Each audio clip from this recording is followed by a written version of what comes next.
Boa noite, estamos aqui em mais uma semana acadêmica.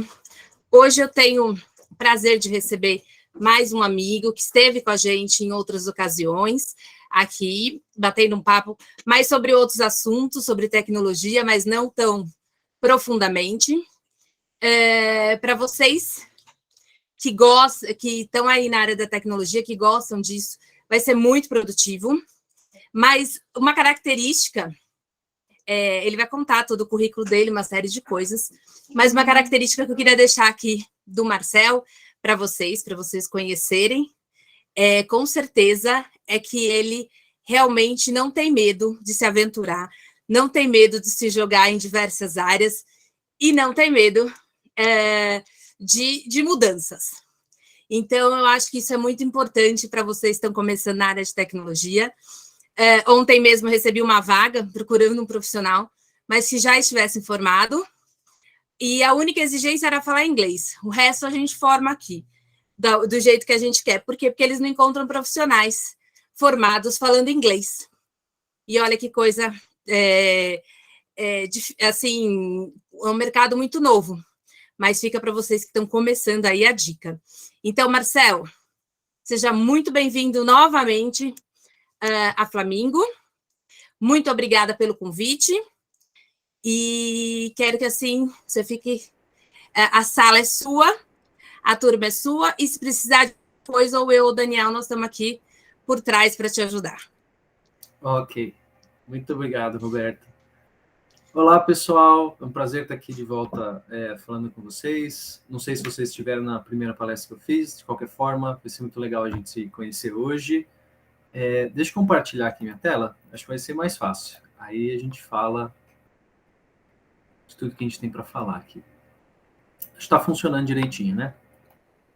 Se não tiver, alguém grita aí para mim, tá bom? Então, vamos começar aqui a nossa mini palestra aqui. Hoje a gente vai falar um pouquinho de level design e design de jogos de maneira geral.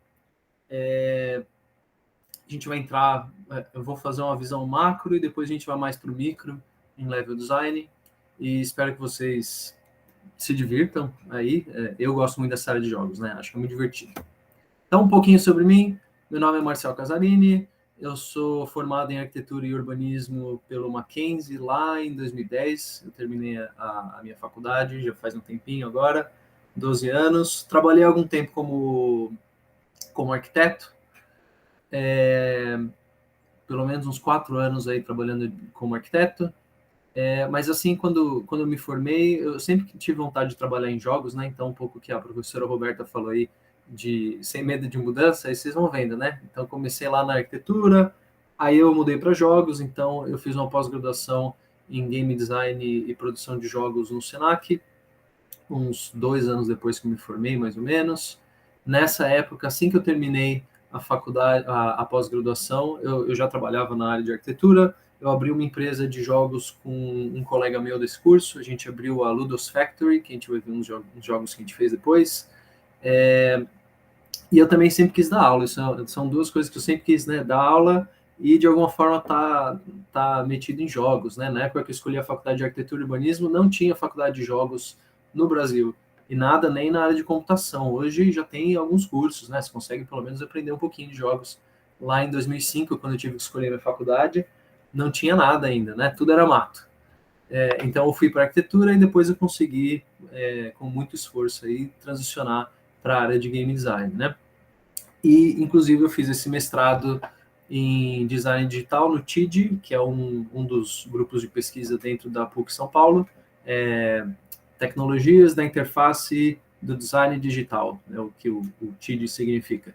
Então terminei meu mestrado lá em 2014, se eu não me engano, e desde então, desde que eu terminei o meu mestrado, eu saí da área da arquitetura e tenho me focado só na área de jogos, né? Às vezes uma coisinha aqui e ali de arquitetura, a gente nunca deixa de ser arquiteto, né? A gente gosta da palpite, mas no geral eu tenho trabalhado com jogos, então, desde 2014, exclusivamente. Então, em 2012, assim que eu terminei a minha pós-graduação lá no Senac, eu abri a empresa com meu colega. Então, eu trabalhava como game designer, artista, e ambos éramos produtores da empresa, ele era o programador e o outro produtor, então a gente tocava os jogos ali, fizemos 2 jogos de maior nome, que vocês vão ver, e outros jogos menores para clientes, e alguns apps também, foi muito interessante, a gente aprendeu bastante, eu aprendi bastante, principalmente, e desde que eu me formei lá na pós-graduação, já dei aula na FIAP, aí no Brasil, já dei aula na Unicid, na Uniítalo, onde mais? No próprio Senac, já dei aula de pós-graduação, no mesmo curso que eu fiz, eu voltei a dar aula lá, que foi muito bacana. E provavelmente estou esquecendo outros locais que eu dei aula aí no Brasil. E há 5 anos atrás, quase 6, eu mudei aqui para o Canadá com a minha esposa. E desde então, desde que eu cheguei aqui, eu tenho continuado desenvolvendo jogos aí no Brasil, mas eu tenho dado aula por aqui também. Então, eu dei quase 5 anos de aula na La Salle College de Vancouver, ainda dou aula com eles, e recentemente eu fui contratado por uma universidade, que é muito mais legal que um college, a University of Fraser Valley, no grupo do SOCA, que é a School of Creative Arts, então a Escola de Artes Criativas, também aqui pertinho de Vancouver, né? Então, é muito legal. Essa é uma coisa que é uma novidade que tem uns 2 meses aí. Então, lá eu estou dando aula de Unreal Engine, estou dando aula de Photoshop, para alunos de arte e de game e desenvolvimento de jogos, né? E meus jogos, para finalizar aqui, meus jogos favoritos, os tipos de jogos são jogo de estratégia, Total War, não sei se vocês já jogaram Total War, mas eu adoro Total War, Civilization, esses jogos assim, eu gosto muito deles. Gosto de jogos de aventura e jogos cooperativos. E eu amo Zelda, acima de tudo. Esses daqui são alguns jogos que eu fiz. Então, meu primeiro jogo lançado foi Invasão dos Slings. A gente lançou para iOS na época, primórdios da Unity, que é uma das grandes engines de desenvolvimento de jogos. Tem a Unity Unreal. A gente fez em Unity antes deles terem suporte para 2D. Então, isso aqui foi uma grande gambiarra que a gente fez. E foi um jogo que rendeu muito para a gente. Foi o primeiro jogo, né, do estúdio, então a gente aprendeu 1000 coisas com esse jogo aqui. E teve um bom número de downloads, pensando que a gente não teve nenhum tipo de sponsor, né, nenhum tipo de publisher, né, ninguém publicando o jogo por trás, foi self-published. A gente também teve o jogo Voa Vivaldo, que a gente lançou aí em 2016. Esse jogo foi fruto de um concurso que nós ganhamos, melhores 24 jogos do Brasil de ensinar crianças. Esse jogo ele ensina o básico de leitura musical, então você joga com esses instrumentos musicais aqui vivos, e eles comem as notinhas. É um jogo que estava disponível para iOS também, mas infelizmente nenhum desses jogos está disponível no mercado nesse momento. E em 2017 nós relançamos já com outra empresa. Então isso daqui foi com a Ludus Factory, isso daqui foi com a Split Studio, onde eu ainda faço jogos. A gente relançou a Invasão dos Slings para Android, e você também podia baixar para Android. Hoje a gente tirou do ar também, já faz 5 anos que ele estava lá. E finalmente, esse daqui é o grande jogo que eu quero falar para vocês. Reparem na data ali embaixo, 2023, então nós vamos lançar esse jogo ano que vem. Estamos terminando. Essas imagens, inclusive, aqui são muito velhinhas do projeto, ele está bem diferente. O nome do jogo é Wizavor, e fica ligado, depois eu vou querer a ajuda de todo mundo para divulgar esse jogo, que é 100% Brazuca. Apesar de eu estar aqui longe, a gente está desenvolvendo 100% aí no Brasil. E só um spoiler, ele está mais parecido com isso hoje em dia.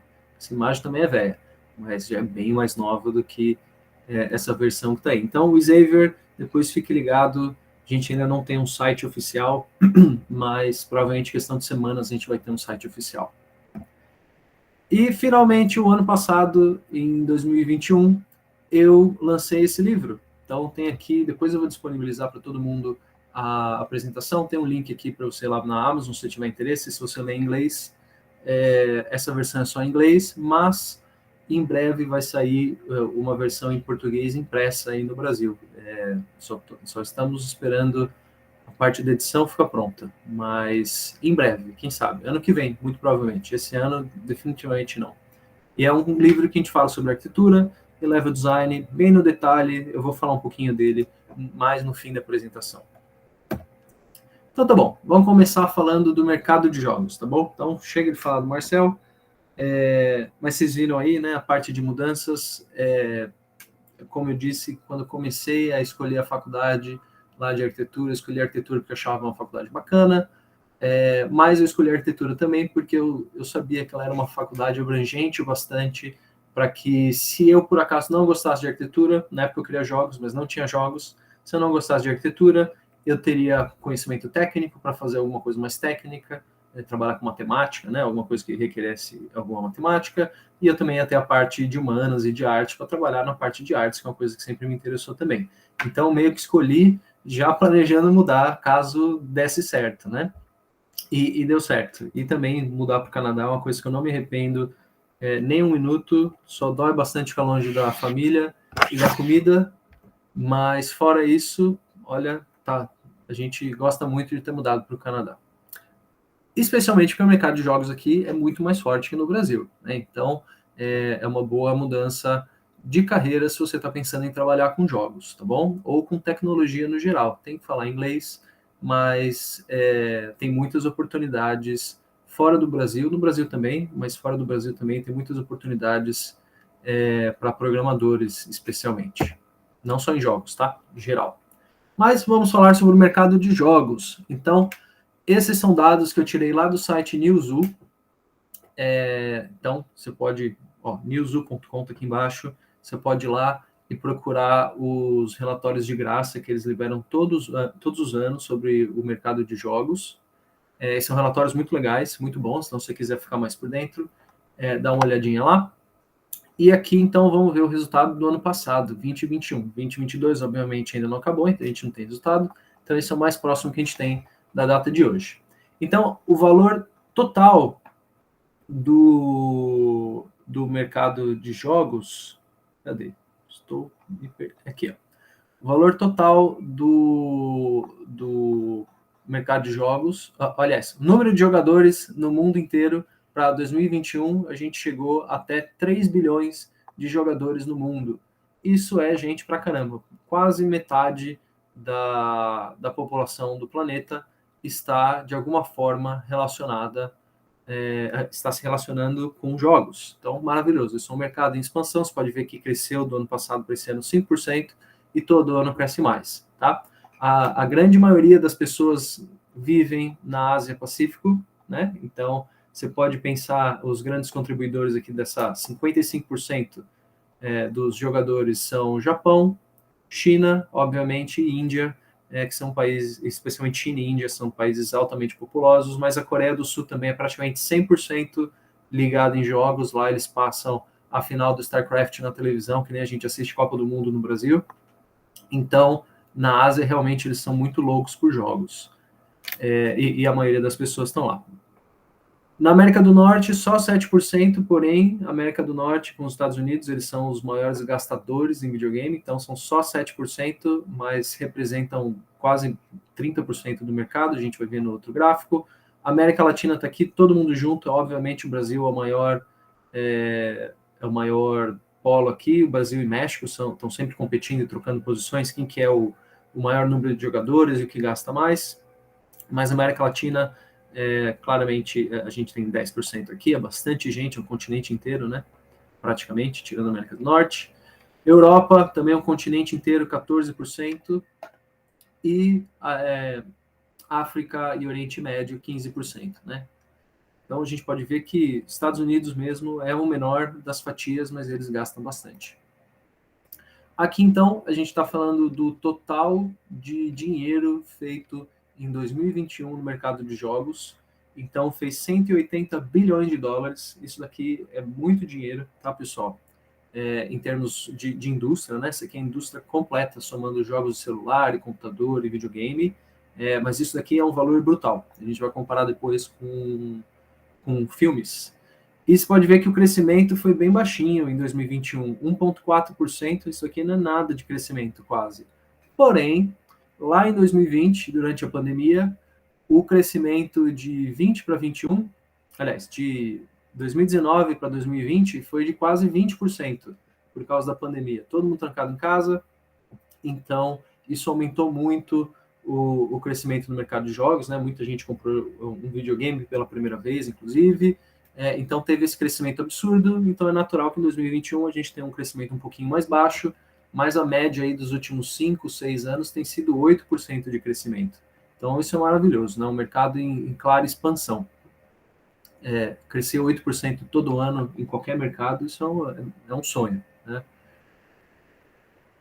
O que mais nós temos aqui? Então, mobile, mais da metade da fatia do dinheiro total gasto ou ganho em jogos em 2021 veio de mobile, então celulares e tablets, tá bom? Só que tablet é só um nadinho aqui, a grande parte, 7% só. A grande parte do dinheiro mesmo vem de celular. E isso aqui é fácil pensar, né? Todo mundo que você conhece hoje tem um celular, a não ser que seja uma pessoa aí acima dos 80, no geral, todo mundo vai ter um smartphone e vai jogar alguma coisinha lá, né? Talvez não gaste dinheiro, mas se você tem um celular, muito mais fácil é gastar um dinheiro num jogo mobile. E tem outra coisa também, né? Se você pensar em países subdesenvolvidos, comprar um jogo novo de PlayStation 5, por exemplo, além de ter que comprar o console ou o computador, que não é barato, e para fazer rodar o jogo, você ainda tem que comprar o jogo. Cada jogo novo tá aí uns 60 dólares americanos, então daria uns, se a gente fizesse o câmbio aí pau a pau, né? Vamos supor que é importado, seria aí 4 vezes o valor fácil, né? Então, sai muito mais caro você comprar um videogame, comprar um jogo, ou comprar jogos repetidamente aí a cada 2, 3 meses, do que fazer uma microtransação ali no seu celular, né? Então, o mercado de celular, apesar de ser feito em microtransações, de grão em grão, galinha enche o papo. Então, é 52% do mercado de jogos. Na parte de PC, tem caído um pouquinho, mas está praticamente estável. Então, 20% vem de PC. E 1% desses 20% aqui representa jogos de web. Então, jogos de web estão morrendo. Miniclip, não sei se vocês lembram, o próprio Facebook, que tinha aqueles jogos do Zynga, que foram mega populares, hoje representa só 1% do mercado. Então, tá devagarzinho morrendo, ninguém tem mais interesse nisso, porque tá tudo no celular, né? E console é os outros 30% praticamente que está faltando, o outro terço são todos os consoles aqui, tá? Xbox, PlayStation e assim por diante. Esse daqui é o crescimento ano a ano, tá? Então eu falei para vocês que tem crescido na faixa de uns 8% por ano. Então, justamente a gente vê essa curvinha subindo aqui no gráfico. Esse daqui é uma previsão de 2019, então vocês não vão ver aquele pulo que deu aqui em 2020, tá? Então, ó, a previsão era que em 2021 a gente tivesse em 178, a gente já está em 180 bilhões de dólares. Então, 22 provavelmente a gente vai estar batendo aí na casa dos 200 bilhões de dólares, talvez um pouquinho mais. Essa é a minha previsão. Que é ótimo.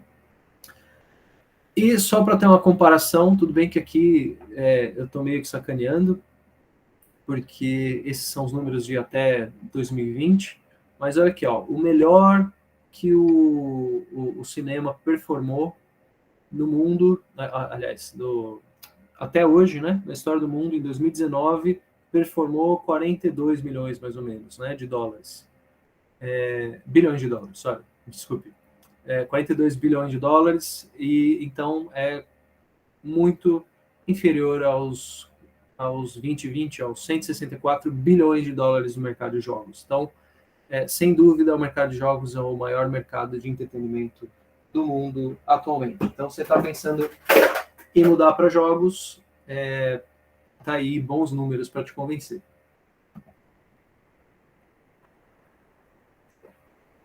Agora, então, indo para a parte de mais técnica, né? Beleza, quais são as pessoas que estão dentro do desenvolvimento de jogos? Aí eu vou te falar, dentro do desenvolvimento de jogos tem inúmeras pessoas fazendo inúmeras coisas, né? Desde a pessoa que ajuda ali a pagar as contas do estúdio, né, de fazer a parte administrativa e garantir que todo mundo recebe o salário no dia correto, etc., até o pessoal ali que é bem específico da parte de desenvolvimento de jogos, né, que são esses, e eu vou falar os dois principais personagens aí no desenvolvimento de jogos. Então, eu gosto de dividir o desenvolvimento de jogos em 4 partes. Uma parte é o game design, que a gente vai falar agora, e vai entrar em bastante detalhe. Tem o programador de jogos, tem a parte de programação, né? Então, game design, programação, a parte de produção, que aí é gestão de projetos, como é que você vai fazer os projetos, esse jogo acontecer, quantas pessoas você vai precisar, quanto tempo vai levar, quanto dinheiro, o que você vai fazer primeiro, o que você vai fazer depois, qual é a estratégia, onde você vai lançar, toda essa parte de produção. E a quarta parte é a parte de arte. Então, vai ser 2D, vai ser 3D, que tipo de asset a gente vai fazer, onde se passa esse jogo, a parte narrativa, a parte até criativa, aí fica nessa parte de arte. Então, eu gosto de dividir nessas 4 partes. Então, hoje a gente vai falar bastante de game design e programação de jogos, tá? Então, a primeira pergunta é, o que faz um game designer? Não sei se vocês já viram essa palavra por aí, provavelmente. O game designer, vamos ver, eles são as pessoas que imaginam, projetam e criam a experiência do jogador, tá? Então, acho que até por vir da arquitetura, eu gosto de comparar game designer com arquiteto. O game designer, assim como o arquiteto, que quando está pensando em fazer uma casa, o arquiteto está pensando em, poxa, como que eu vou fazer a melhor casa para esse meu cliente, né? Esse meu cliente tem cachorro, não tem cachorro? Que tipo de arte esse meu cliente gosta, né? Eu vou ter que fazer um pé direito mais alto ou mais baixo? O que essa pessoa está esperando na casa dela? Como é que eu vou fazer essa casa o mais interessante possível para esse público ou para esse cliente específico que eu estou criando essa casa, né? Ou qualquer que seja a outra construção. O game designer tem então, o arquiteto está sempre pensando na relação da pessoa que vai viver na casa ou que vai usar aquele ambiente com o ambiente, né? Então, a interação pessoa-ambiente. O game designer, ele está pensando na interação pessoa-jogo. Então, quem pensa em, por exemplo, a mecânica dos jogos, né? Então, o que seu personagem vai poder fazer? A gente vai poder pular, a gente vai poder soltar Hadouken, a gente vai poder, sei lá, voar, vai ser um jogo de tiro, vai ser um jogo de estratégia. Todas essas definições de o que faz o jogo ser legal, ser divertido, essas definições vêm de um game designer, tá bom? Então, como um game designer, a gente estuda muito comportamento humano, a gente estuda, obviamente, outros jogos, isso é maravilhoso, então tem desculpa para comprar qualquer jogo que tenha lançado, que é para minha pesquisa, que faz parte do meu trabalho, preciso estar ligado no que está rolando. Então, esse é o trabalho do game designer, né? Pensar o que faz ser um jogo legal, o que vai fazer o seu jogo legal, diferente, ou que experiência você quer que o jogador sinta. E um game programmer, ou um programador de jogos, eu gosto de fazer a relação, assim como o game designer é o arquiteto, que pensa em como as pessoas vão usar o prédio, o game programmer, ele é o engenheiro, que é a pessoa que vai pegar aquele desenho lindo do arquiteto e vai falar, beleza, isso aqui é muito bonito, que ideia maravilhosa, mas agora a gente tem que construir isso aqui de verdade, né? Então, vamos olhar aqui quais são todos os pontos que estão faltando, né? Vamos terminar de estruturar essa ideia para que ele consiga transformar em código, em algo realmente jogável. Então, o programador, ele vai transformar o conceito dos jogos em um software de jogos, tá? Então, o game designer, no game design, a gente escreve uma coisa chamada GDD, que é o Game Design Document, o documento de game design. Esse documento, a gente literalmente escreve, tem gente que chama de Game Bible, a Bíblia do jogo. Então, a gente escreve ali exatamente como o jogo tem que se comportar. A gente escreve a experiência do jogo. E aí, os programadores, eles vão decifrar esse código, com a ajuda do game designer, claro, né?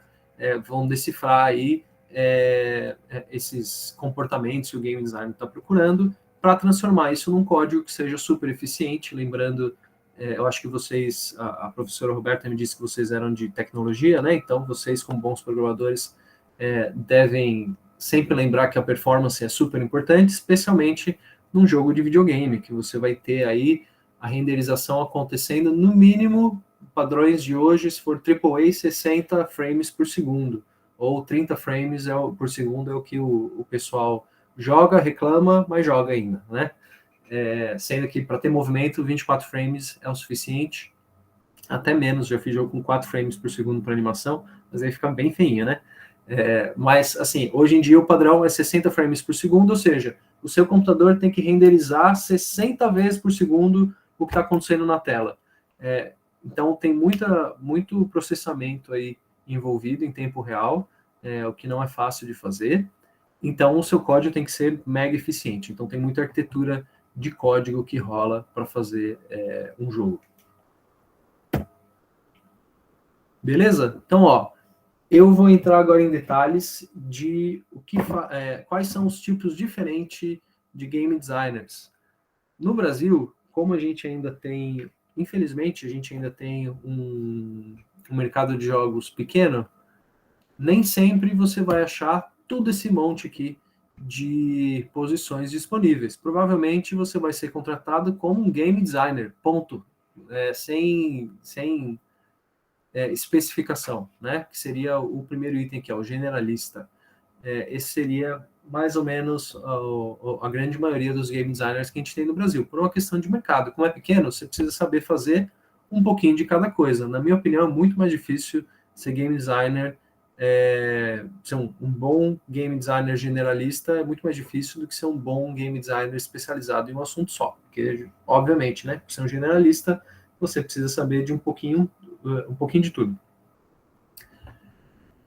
Então, no Brasil, a gente ainda está muito, como o mercado ainda é pequeno e as empresas, no geral, são pequenas, a gente precisa de um cara que saiba fazer tudo. Mas na gringa é muito mais comum você encontrar posições específicas para uma posição que seja mais especializada. Inclusive, aqui os meus alunos da faculdade, eles, quando se formam, eles fazem um portfólio para ser um level designer, por exemplo, para ser um combat designer. Dificilmente eles vão ter um portfólio mirando para ser um generalista, a não ser que realmente eles queiram trabalhar em produções menores, jogos indies, aí com certeza eles montam alguma coisa desse tipo, né? Mas no geral a gente treina eles para ser específico até. Então vamos ver cada um desses, o que eles significam. Então o generalista, bom, acho que ele aparece de novo lá na frente. Vamos falar do UI UX designer, que no Brasil, quando eu saí, 5 anos atrás, quando eu vim aqui para o Canadá, hoje eu não sei dizer, para ser bem sincero, mas no Brasil isso estava surgindo, na verdade no mundo isso estava surgindo 5, 6 anos atrás, é uma profissão relativamente nova, pelo menos com esse nome, mas aí a gente chamava de UI UX designer, tudo junto, que estava surgindo, então uma pessoa servia para tudo. Hoje em dia, pelo menos aqui, a gente tem pessoas que fazem os dois, mas a gente tem também pessoas especializadas só em UI e pessoas especializadas só em UX. Então, UI designer são as pessoas que projetam as interações e controles do software ou device. Ache o lugar certo para a função ou botão no lugar certo. Então, o UI designer é a pessoa que vai pensar em como que você vai interagir com aquilo. Vai ser botão? Vai ser um swipe? Vai ser, sei lá, chacoalhando o celular? Vai ser com voz? Você vai assoprar no microfone para apagar a velhinha? Como é que você vai interagir? E onde que vão estar esses botões? Toda vez que o Windows novo sai, é aquele pesadelo que eles trocam todos os botões de lugar, né? Esse é o trabalho de um UI designer, fazendo essa melhoria nas nossas vidas, né? Nesse caso, muito sarcasmo, mas a ideia do UI design é que você tem que entregar o valor para a pessoa no menor número de cliques. Em teoria, né? Às vezes você quer deixar a pessoa se perder, como num shopping center, né? Você quer que a pessoa se perca, não ache onde está o elevador ou a escada rolante para que ela veja outras lojas. Em jogos também, né? Às vezes você vai fazer sua loja um pouquinho mais bagunçada, você quer que o jogador fique ali perdido mesmo para ver outras coisas, né? Então depende muito da intenção. Mas, no geral, a gente vai pensar que o UI ele quer facilitar a vida do usuário. E o UX, que é de User Experience, o outro é a interface do usuário, isso daqui é a experiência do usuário. O User Experience foca em como que o jogador, a pessoa que está interagindo vai se sentir ao usar isso. Então, a arte, os sons, a paleta de cor, se vai piscar, não vai piscar, se um é amarelo, outro é azul, outro é verde, porque tem todo um motivo por trás, que é o design do pessoal do UX, tá bom? E aí tem aqui uma citação do Miller, de 2012, que ele diz que é o seguinte, que o UI é o equipamento que você usa para andar a cavalo, né? São as... Agora não lembro o nome do equipamento de cavalo, mas que eu li em inglês ali, me confundiu tudo a cabeça. Mas é a sela, aquele negócio vai na boca do cavalo e assim por diante, né? Então esse é o UI, é a estrutura que permite a gente guiar um cavalo. Enquanto que o UX é o sentimento que a gente tem enquanto a gente está cavalgando. Então, é meio que essa a ideia que você tem, né? Que você tem que ter. Então, o UI é a estrutura que está segurando a interface e o UX vai ser o sentimento, né? A experiência que você vai ter ao usar essa interface. Se você vai ficar feliz, se você vai ficar com medo, se você vai ficar frustrado porque você não cai o drop que você está esperando e assim por diante.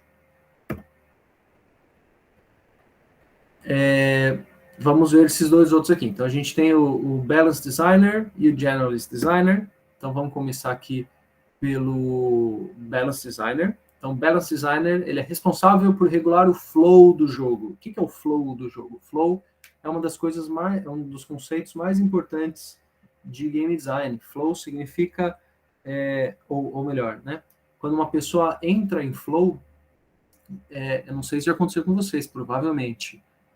Vocês provavelmente estavam lendo um livro, jogando um jogo, espero que jogando um jogo, que é muito gostoso também, talvez até ouvindo uma música, ou tocando música, ou fazendo, às vezes desenhando, fazendo lição de casa, alguma coisa do tipo, ver se isso aparece na sua memória. Você está lá, jogando videogame, ou lendo livro, ou todas essas opções aí que eu acabei de falar, você está lendo livro lá, são 2 da tarde, está um solzão, você começou a ler o livro.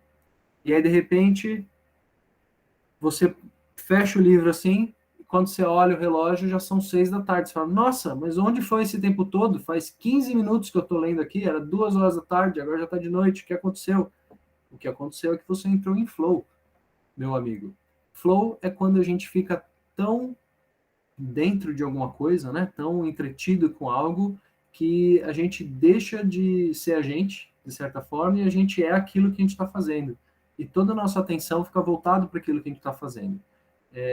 Isso é o santo graal de game design. Se você consegue atingir flow com o seu jogo, então você, cara, acertou. Esse que é o seu trabalho aí. Muito parabéns, né? Um trabalho muito bem feito. Então, o flow é uma coisa muito legal e a gente regula o flow com a dificuldade. Tem um gráfico muito legal, pena que eu não trouxe, devia ter trazido o gráfico aqui para mostrar para vocês. Mas ao longo do tempo, o jogador vai ficando melhor no jogo, certo? Porque ele está interagindo mais com o jogo, está entendendo melhor as regras, está conseguindo controlar melhor o personagem com o controle, que é uma coisa difícil. A não ser que você tenha crescido jogando videogame, se a primeira vez que você vai pegar um jogo para jogar, te dá um controle na mão, é uma coisa assustadora, né? Muito difícil você fazer senso daquilo que está rolando. Então, você aprende, ao longo do tempo, o jogador vai aprendendo, né? A mexer no controle, como que as mecânicas do jogo funcionam, o que é melhor, o que é pior. Então, o jogo vai ficando mais fácil. Se o jogo fica muito fácil, ele fica boring, né? Fica muito chato, ele fica sem graça e a gente para de jogar. Então, o trabalho do game designer, especialmente do balanceador aqui, é balancear esse jogo para que ele fique mais difícil ao longo do tempo. Então, ele vai introduzir novos inimigos, novas mecânicas, para manter o interesse do jogador. E, ao contrário disso, se você já jogou algum jogo da série dos Dark Souls, você sabe que o contrário pode ser verdade. Então, você acabou de começar a jogar o jogo é muito difícil, você não vai continuar jogando, porque é muito frustrante. A vida já é frustrante, você vai viver sua vida, você não vai jogar o jogo, né?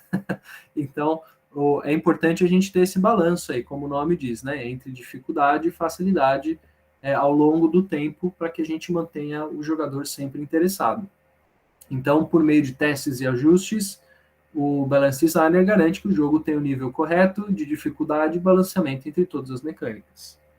Em jogo multiplayer, então, isso aqui é muito importante. Se você joga Overwatch, você provavelmente já assistiu um vídeo lá do diretor de multiplayer falando sobre as mudanças, ou League of Legends, ou qualquer outro jogo, hoje é muito comum, né? Jogos online, quando tem um patch que muda os valores do game design, né? Então muda como a gente interage com o jogo e com os personagens. A empresa que por trás do jogo, né, a desenvolvedora, ela vai fazer um vídeo explicando as mudanças que foram feitas e por que foi feita, e depois eles estudam como isso mudou o meta do jogo, né? Como a comunidade está percebendo o jogo. E aí eles vão lá e continuam sempre fazendo esse trabalho de apertar parafuso e mudar um pouquinho para manter o jogo sempre interessante. Mas tá bom. Balance Designer eu já falei muito, e que é muito legal. Vamos falar agora do Generalist Designer. Esse daqui eu falei bastante, né? Lá no comecinho, então é muito comum em equipes menores, e no Brasil é o mais comum, como a gente já discutiu. É um designer que pode trabalhar em algumas ou todas as posições que a gente está vendo aqui. Então, realmente, é o Pokémon dito da vida real, é o Generalist Designer. Você vira o que for necessário para a equipe, vai lá e resolve o pepino, né? Equipes pequenas, você vai fazer mais trabalhos diferentes. Equipes grandes, você vai focar em uma coisa só, apertar o parafuso até o braço cair. Né? Eu tenho os amigos aqui que trabalham na EA, e muitos deles, o trabalho deles é, sei lá, desenvolver um novo modo de jogo para o FIFA. Eles não vão desenvolver um novo modo de jogo para o FIFA, eles vão desenvolver um pedacinho, uma mecânica só desse novo modo, porque tem um exército de pessoas, cada um cuidando de um pedacinho e fazendo só um pedacinho. Né? Então é bem o contrário do generalista.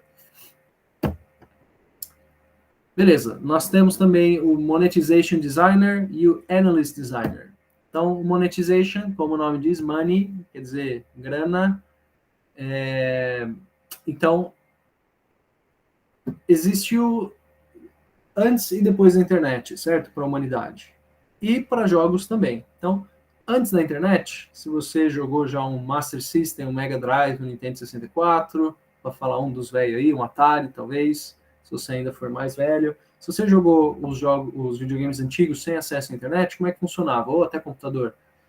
Você comprava o jogo num CDzinho, provavelmente um CDzinho, num cartucho, enfiava no jogo, jogava, acabou. Entendeu? Se não vai ter patch de correção de bug, não vai ter DLC, não tem nada. O jogo standalone, que eles chamam, né? Que é o jogo fica lá sozinho de pé.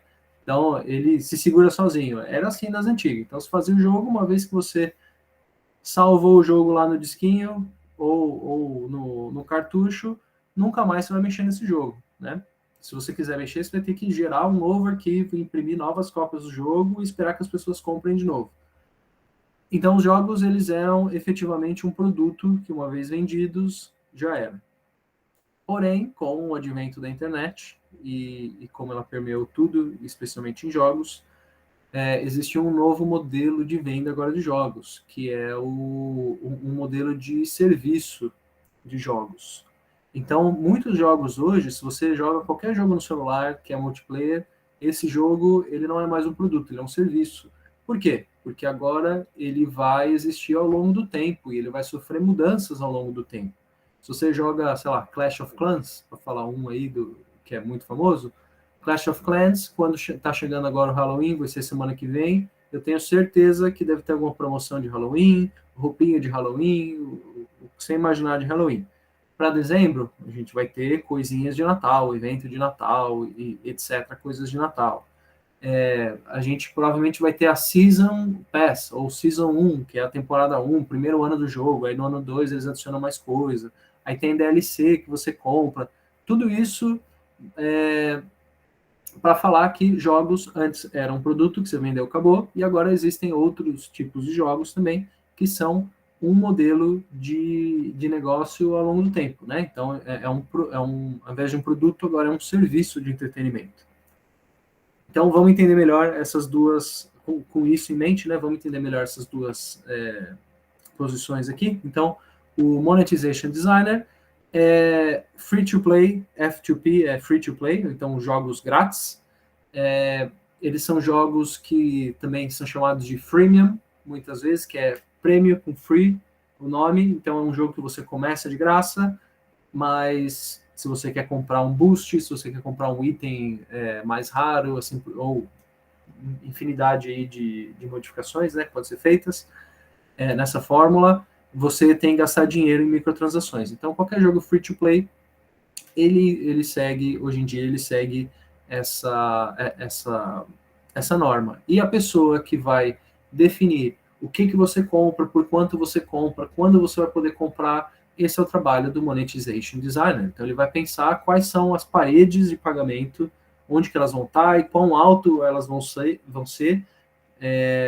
para que os jogadores comprem os itens durante o jogo, né? É isso aí. Então, a economia do jogo é gerada pelo Monetization Designer. Não sei se vocês lembram desse jogo aqui, ó, Battlefront 2, Star Wars Battlefront 2, é da EA. Quando ele foi lançado há uns 3, 4 anos atrás, ele teve um problema gigantesco, deu nas notícias aí em todos os países, de que para você... Então, assim, o jogo é grátis até hoje, aliás, hoje é um jogão, no lançamento teve muita polêmica, mas hoje é muito bom, eu joguei o ano passado bastante, um jogaço. Anyway, muito bonito. Anyway, quando foi lançado o jogo, você teria que jogar 400 horas para desbloquear de grátis um personagem especial. Então, você quer jogar com o Darth Vader? Bota 400 horas jogando de grátis ali. Ou compra aqui as moedinhas do Battlefront 2. Então, isso foi visto como uma prática muito bárbara, né, de conseguir dinheiro, muito agressiva.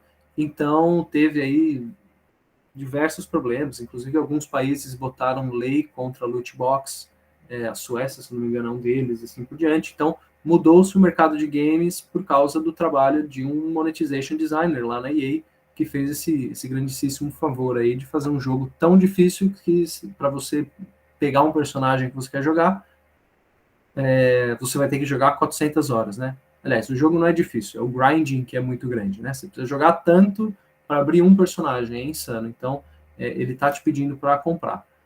Então, mas hoje em dia já não é mais assim, vale a pena jogar. Então, esse é o Monetization Designer.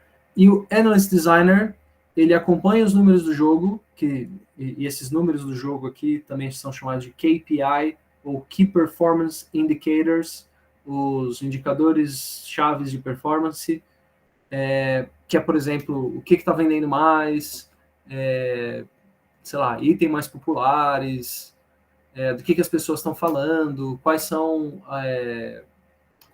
sei lá, as quests que as pessoas têm mais feito, e assim por diante. Então, cada jogo vai ter o seu próprio KPI, que eles vão ficar ali monitorando, e aí, de acordo com o que está acontecendo no jogo, eles vão sugerir mudanças para melhorar a monetização em tempo real. Então, o Monetization Designer, ele faz lá um trabalho no começo do jogo, e o Analyst Designer é o cara que vai fazer esse trabalho ao longo do tempo, enquanto esse jogo estiver funcionando como um serviço. Também é chamado de Live Ops, Live Operations, né? Operação ao vivo. Então, por isso que eu fiz aquele preâmbulo todo de falar que jogos antes eram um produto e agora eles são um serviço. É porque, especialmente essa daqui, essa posição, Analyst Designer, só existe porque hoje jogos é um serviço.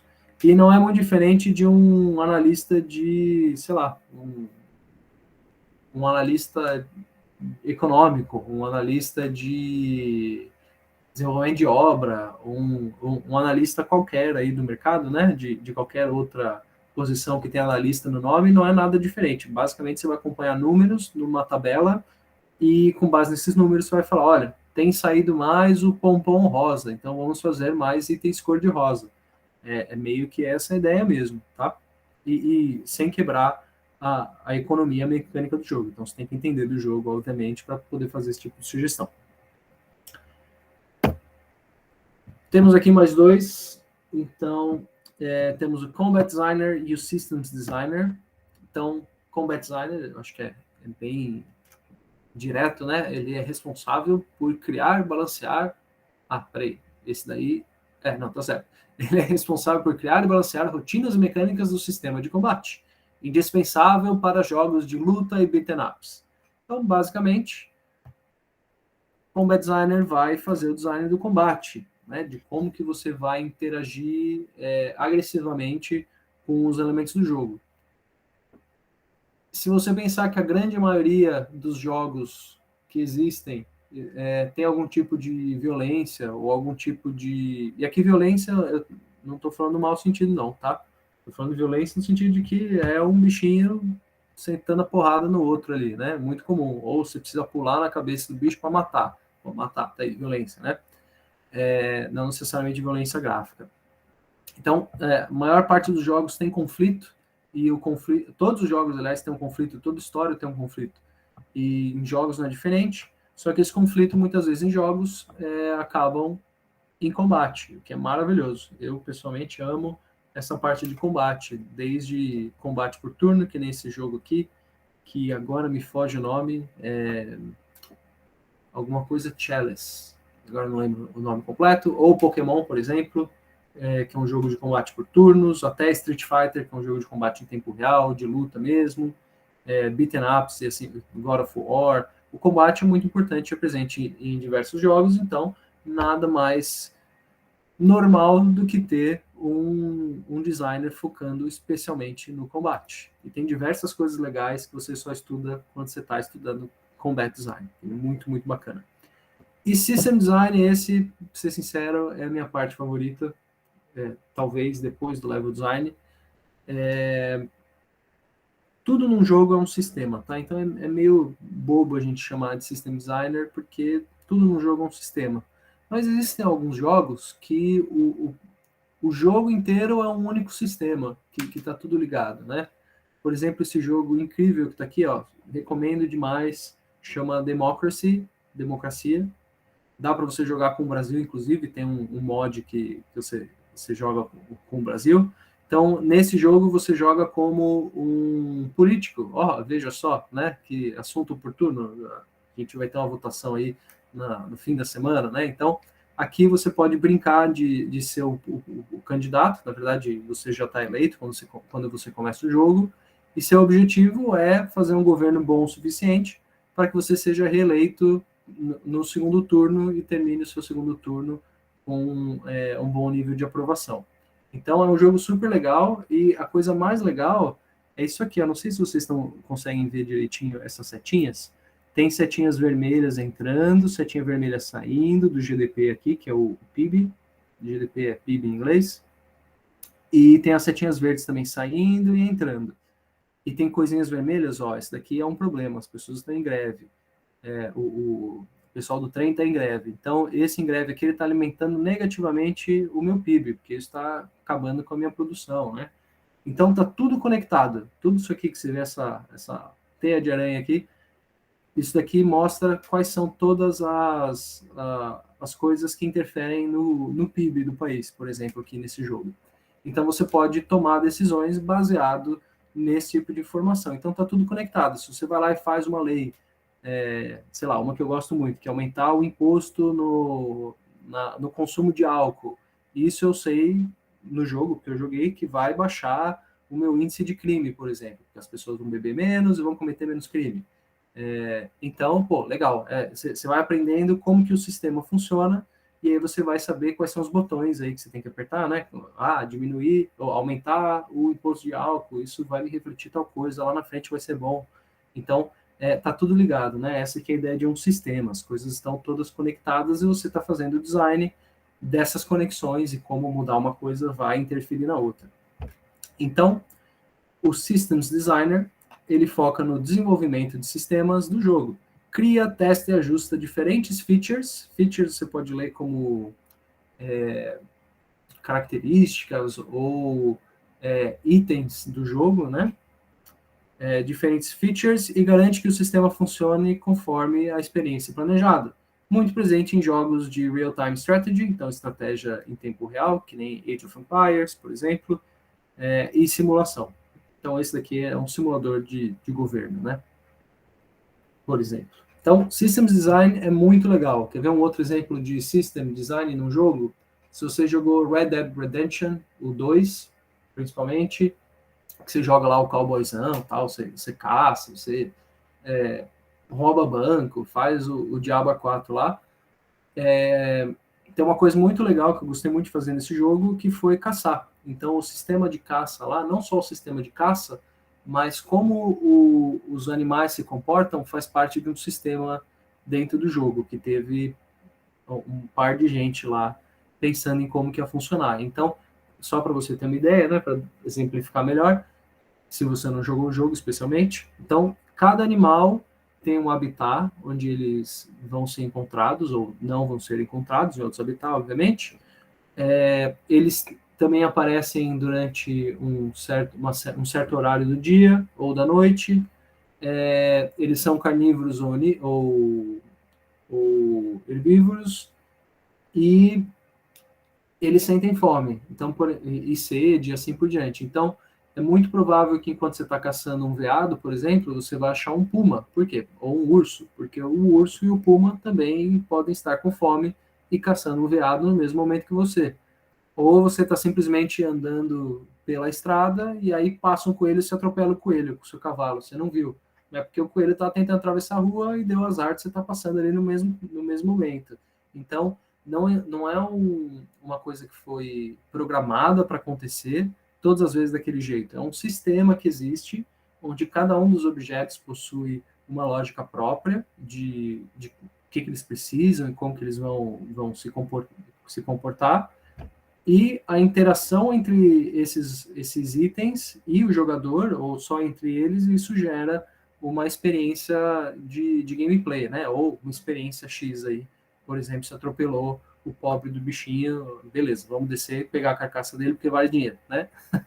Então, esse é um exemplo de sistema, né? Então, sistema, em teoria, assim, super simplificando que é um sistema no jogo, ele é um sistema, ele vai estar, é uma série de programações, de elementos, que podem ser elementos de jogo aí, por exemplo, os bichinhos, que vão ter um comportamento próprio, independente das ações do jogador. Então, eles vão ser proativos, não só reativos ao jogador.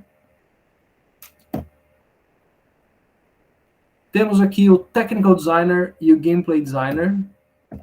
Então, o Technical Designer, eu vou falar para vocês, esse daqui, especialmente se você sabe programar, é um ótimo lugar para você começar a sua jornada de game design, tá? Então, o Technical Designer, ele é um game design que sabe programar bem. Fim da história. Né? Resumindo, resumão, é isso aí. Mas tem uma outra coisa que é muito importante, né? Então, muitas vezes acontece o seguinte, o game designer tem uma ideia mirabolante. Nossa, que ideia magnífica que eu tive. O nosso jogo vai fazer uma coisa que ninguém nunca fez antes. Mas por que ninguém nunca fez antes? Porque muitas vezes pode ser que é inexequível, né? É muito difícil de ser feito. Mas para um game designer, talvez, que não sabe qual que é a limitação técnica, isso seja muito difícil de entender. Então, é legal que você tenha uma pessoa, um game designer que também é técnico, para ajudar ou achar uma solução técnica, ou uma solução que pode chegar num resultado aí semelhante ao original esperado, né? Então, achar uma solução aí que mude o game design e que caiba de uma forma que seja execuível. Então, fazer esse meio de campo aí com a equipe técnica, ou o contrário. Já aconteceu também muitas vezes de um game designer ter uma ideia aparentemente mirabolante, a equipe técnica de programação falar, ó, isso não dá para fazer, você tá louco. Mas aí um technical designer, ou o próprio game designer que originou a ideia, falou, olha, mas eu não sou louco não, eu já vi nesse lugar assim, ou eu fiz um protótipo por aqui, ó, tá vendo? Então, o technical designer, ele vai ter essa capacidade de prototipar coisas rápidas, então você vai estar envolvido no começo do jogo, que é uma coisa muito legal, não posso estressar bastante quanto é legal você estar envolvido em criando as mecânicas no comecinho do jogo, porque você pode fazer o que você quiser, basicamente, né? Você está criando o jogo mesmo. Mas também você serve como esse meio ponto aí entre os designers e os programadores. E é muito legal, viu? Precisa de muita gente no mercado Eu vou te dizer que se você é um programador que sabe um pouco de game design, você vale muito mais no mercado, em termos de salário e quantidade de vaga também. Você vale muito mais, está muito melhor preparado para conseguir uma vaga no mercado do que um game designer que sabe um pouco de programação, tá? Gameplay design, até porque, gente, ó, eu falo como game designer que veio de outra área, né? Se você estudar tempo bastante, game design faz sentido. Tem bastante matemática, mas assim, se você ama jogos, você é um jogador, você vai entender game design. Você está em contato com isso a vida inteira enquanto você está jogando. Então, qualquer pessoa facilmente, né, ou mais facilmente, pode se tornar um game designer. Agora, para você virar um programador, você tem que realmente estudar programação, tem que aprender uma linguagem nova, você tem que entender lógica, você tem que aprender as funções que você vai usar em determinado programa, aprender pelo menos umas 3 aí linguagens de programação, né? C, C++ e C Sharp, para você ser competitivo. Então, é muito mais difícil mesmo, a barra é muito mais alta para você se tornar um programador. Então, por isso que é muito bem valorizado, né? Apesar que eu pessoalmente acho que num futuro aí próximo de 5 a 10 anos no máximo, a gente deve ter umas AIs que vão programar para a gente, mas não vai ser igual ainda, né? Talvez em uns 20, aí sim, ou até menos que isso, mas não vai ser igual ter um programador ali fazendo para você e você sabendo exatamente o que está rolando por baixo dos panos ali, né, na programação. Mas eu estou saindo do assunto, vamos voltar aqui para o Gameplay Designer. Aliás, só para falar uma coisinha de AI, ó, AI vai mudar muita coisa, viu? Não sei se vocês tiveram chance de brincar com essa AI que faz a arte, a OpenAI, ou tem uma outra no Discord que é muito boa, agora eu esqueço o nome, mas é maravilhosa. Eu recomendo super, ainda mais vocês estão na faculdade ou saindo da faculdade, estudem AI, tá bom? Muita gente vai perder emprego, que vai ficar com medo de mexer em AI, e AI já chegou, não está chegando, já está aí, viu? Depois olhem números de AI, jogos vão ser feitos por AI e não só a arte e assim por diante. Então fiquem na crista da onda, não fica para trás não. Estuda que é muito importante. A gente ainda está no comecinho, que é ótimo. Então vamos lá, Gameplay Designer, voltando aqui para os nossos jogos, ele é responsável pela criação, qualidade e balanceamento do Core Game Loop, que é o loop principal do jogo, em português, que são as coisas que você vai fazer de novo, e de novo, e de novo, e de novo, tá bom? Então, se você já jogou Diablo, qualquer um dos jogos do Diablo, qualquer um chamado de Dungeon Crawler, como é que é o Core Game Loop do Diablo? Você começa o jogo, aí você vai fazer uma raid, então você vai andar em algum lugar, matar uns bichos, certo? Matando os bichos, você vai ganhar dinheiro e experiência, você vai fazer o level up, vai comprar gear novo, e aí você vai voltar a explorar. Então, a exploração, batalha, level up, exploração, batalha, level up. Esse é o Core Game Loop do Diablo. Tem 1000 coisas que você faz, você tem classes diferentes, os jogos pode jogar de diversas formas, mas no fim, quando você olha para o jogo mesmo, você está fazendo momento a momento é explorar, matar bicho e fazer level up. É isso. Então, o Gameplay Designer ele vai focar principalmente no Core Game Loop para fazer com que o jogo seja o mais gostoso de ser jogado no momento a momento. Chegamos aqui ao Mission Designer e o Level Designer. Esses dois não por acaso estão na mesma página, porque eles são muito semelhantes. Então, vou começar falando pelo Level Design, tá bom? Que é uma coisa que a gente vai falar um pouquinho mais nos próximos slides também. Vai entrar um pouquinho mais de detalhe. O Level Designer, ele é literalmente o arquiteto do jogo, tá? Então, é a pessoa que vai pensar em onde posicionar, qual que é o caminho que vai ser feito. Ah, eu vou posicionar esses inimigos aqui, porque vai fazer o meu jogador dar volta lá. Eu quero colocar um negócio aqui para o meu inimigo andar em volta. Eu vou ter uma porta aqui em cima que vai dar para pular, e assim por diante, tá? Então, toda essa parte de espacialidade e de projetar como é que a pessoa vai navegar pelo ambiente digital, esse é o trabalho do level designer, tá bom? O designer de level, ou de níveis, também se pode achar. Então, é responsável pelo design espacial do jogo, foca na criação das diferentes áreas do jogo e posicionamento de inimigos, loot, NPCs, que é os non-playable characters, então todo mundo que não é o seu personagem, essencialmente, e demais assets, né, os demais itens de decoração e assim por diante. Tem um processo muito legal de level design que a gente vai discutir mais para frente, que a gente começa com uma arte conceitual como essa, aí faz um gray block, que é uma montagem em bloco cinza do que vai ser, e aí depois a gente vem e coloca, uma vez que a gente está feliz com a espacialidade, com como o jogo está funcionando, aí a gente vem e faz a arte final para deixar tudo chupitura maravilhoso. Mas a jogabilidade vem muito antes dos visuais. Tá? O mais importante é como a experiência funciona, sempre em jogos. Se é bonito, se não é bonito, isso é totalmente secundário. O principal é legal de jogar, é gostoso, ou, sei lá, se é um jogo de horror, dá medo, né? Então, o que eu quero com esse jogo? Eu quero essa experiência. Primeiro, a gente faz questão que a experiência está funcionando, depois a gente adiciona os visuais bonitão. Então, o level designer vai pensar em como que é esse level, né? Vai montar onde ficam as coisas e o caminho que o personagem vai passar e assim por diante. O mission designer é muito semelhante, assim, eles trabalham muito juntos. É a pessoa que determina o objetivo da partida, assim como a progressão da narrativa do jogo e como as mecânicas serão apresentadas ao longo do jogo. Então, todos os jogos, praticamente todos os jogos, acho que a gente não pode falar então assim, né? Todos os jogos têm uma missão, porque tem jogos que não têm missão. Mas daria para brigar aqui e falar que então eles não são jogos, são só experiências. Mas vamos dizer que todos os jogos têm missões, tá bom? Só para ficar mais fácil a nossa vida aqui, a gente não está discutindo o que é jogo e o que não é jogo.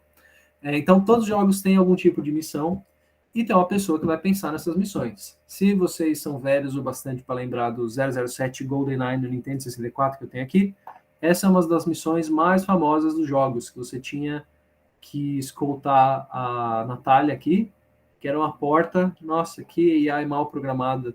Quer dizer, para o tempo era ótimo, né? Mas hoje em dia, nossa, era tão ruim essa missão. Por quê? Porque era bem comum acontecer isso, está acontecendo aqui, ó. Você está tentando escoltar ela para fugir desse lugar, e ela vai se posicionar bem entre você e o inimigo. Então, se o inimigo não matar ela, você vai matá-la, né? Sendo que você tem que proteger ela. Então, esse daqui é um famoso caso de uma missão, na verdade, mal desenhada, né? Tem um design ruim essa missão, porque se a AI dela é tão estúpida que vai colocar, vai ser frustrante e não vai ser divertido jogar o jogo, então é melhor a gente pensar em um outro tipo de missão que ela não atrapalhe, né? Então, qual que é o seu objetivo específico naquele momento, a sua missão? Isso vai ser detalhado por uma pessoa que é um mission designer. E se você está numa empresa maior, né, normalmente se você tem um mission designer, você também vai ter um quest designer, que é a pessoa... Mission designer e quest designer, na verdade, são nomes diferentes para a mesma coisa, mas você vai ter uma pessoa que vai pensar no campaign design, é o campaign designer. Então ele vai fazer a campanha do jogo. Se você pensar... Uma vez eu fiz entrevista para trabalhar no Age of Empires, não passei, obviamente, senão não estava contando da entrevista que eu não fiz, né? do jogo que eu não fiz, mas eu apliquei para uma vaga de campaign designer. Aliás, eu apliquei para mission designer e tinha também a vaga de campaign designer.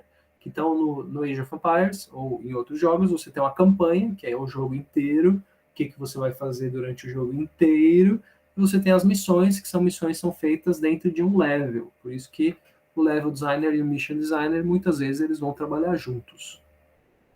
Tá bom? E o último item aqui dos nossos tipos de designers é o narrative designer, que, como você pode imaginar pelo nome, é responsável pela criação da narrativa, dos diálogos, dos personagens. Então, é a pessoa que vai cuidar da história mesmo, vai criar a história. De novo, um generalista pode fazer tudo, mas se você está numa equipe grande, você vai querer alguém olhando só para a narrativa, que é uma coisa muitíssimo importante, né? E muito gostosa de fazer também. Então, esse é o narrative designer. É muito raro você achar posições de narrative designer. especialmente se você está começando. Essas posições são normalmente oferecidas para pessoas que já estão na indústria há mais tempo, que já escreveram bastante side quest para jogos, e eventualmente eles viram um narrative designer. Não quer dizer que eles criam um jogo, tá? Normalmente quem cria o jogo é o diretor criativo e a equipe de produtores, e narrative designer vai pegar um esqueletão da história e vai transformar mesmo, vai botar carne ali no esqueleto da história, tá bom? E esses são todos os tipos de designers. Se você está curioso para programadores, parte de programação, só vou te falar rapidinho aqui que a gente tem alguns equivalentes em programação. Então, a gente tem o programador generalista, a gente tem o programador de sistemas, tem o programador de gameplay. Esses são os principais diferentes, mas aí você tem outros tipos diferentes de programação. Tem o programador de banco de dados, tem o programador de interface com a internet, se você tiver um jogo online, e diversos outros tipos, né? Programador de AI, de inteligência artificial e assim por diante. Eu ouvi alguém desbloquear o microfone. Eu estou atrasado? Como é que está o nosso tempo?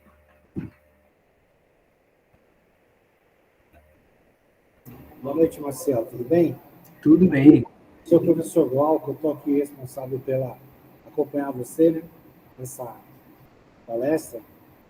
Palestra muito boa, interessante. Queria saber, o pessoal tem alguma pergunta para fazer para o Marcelo?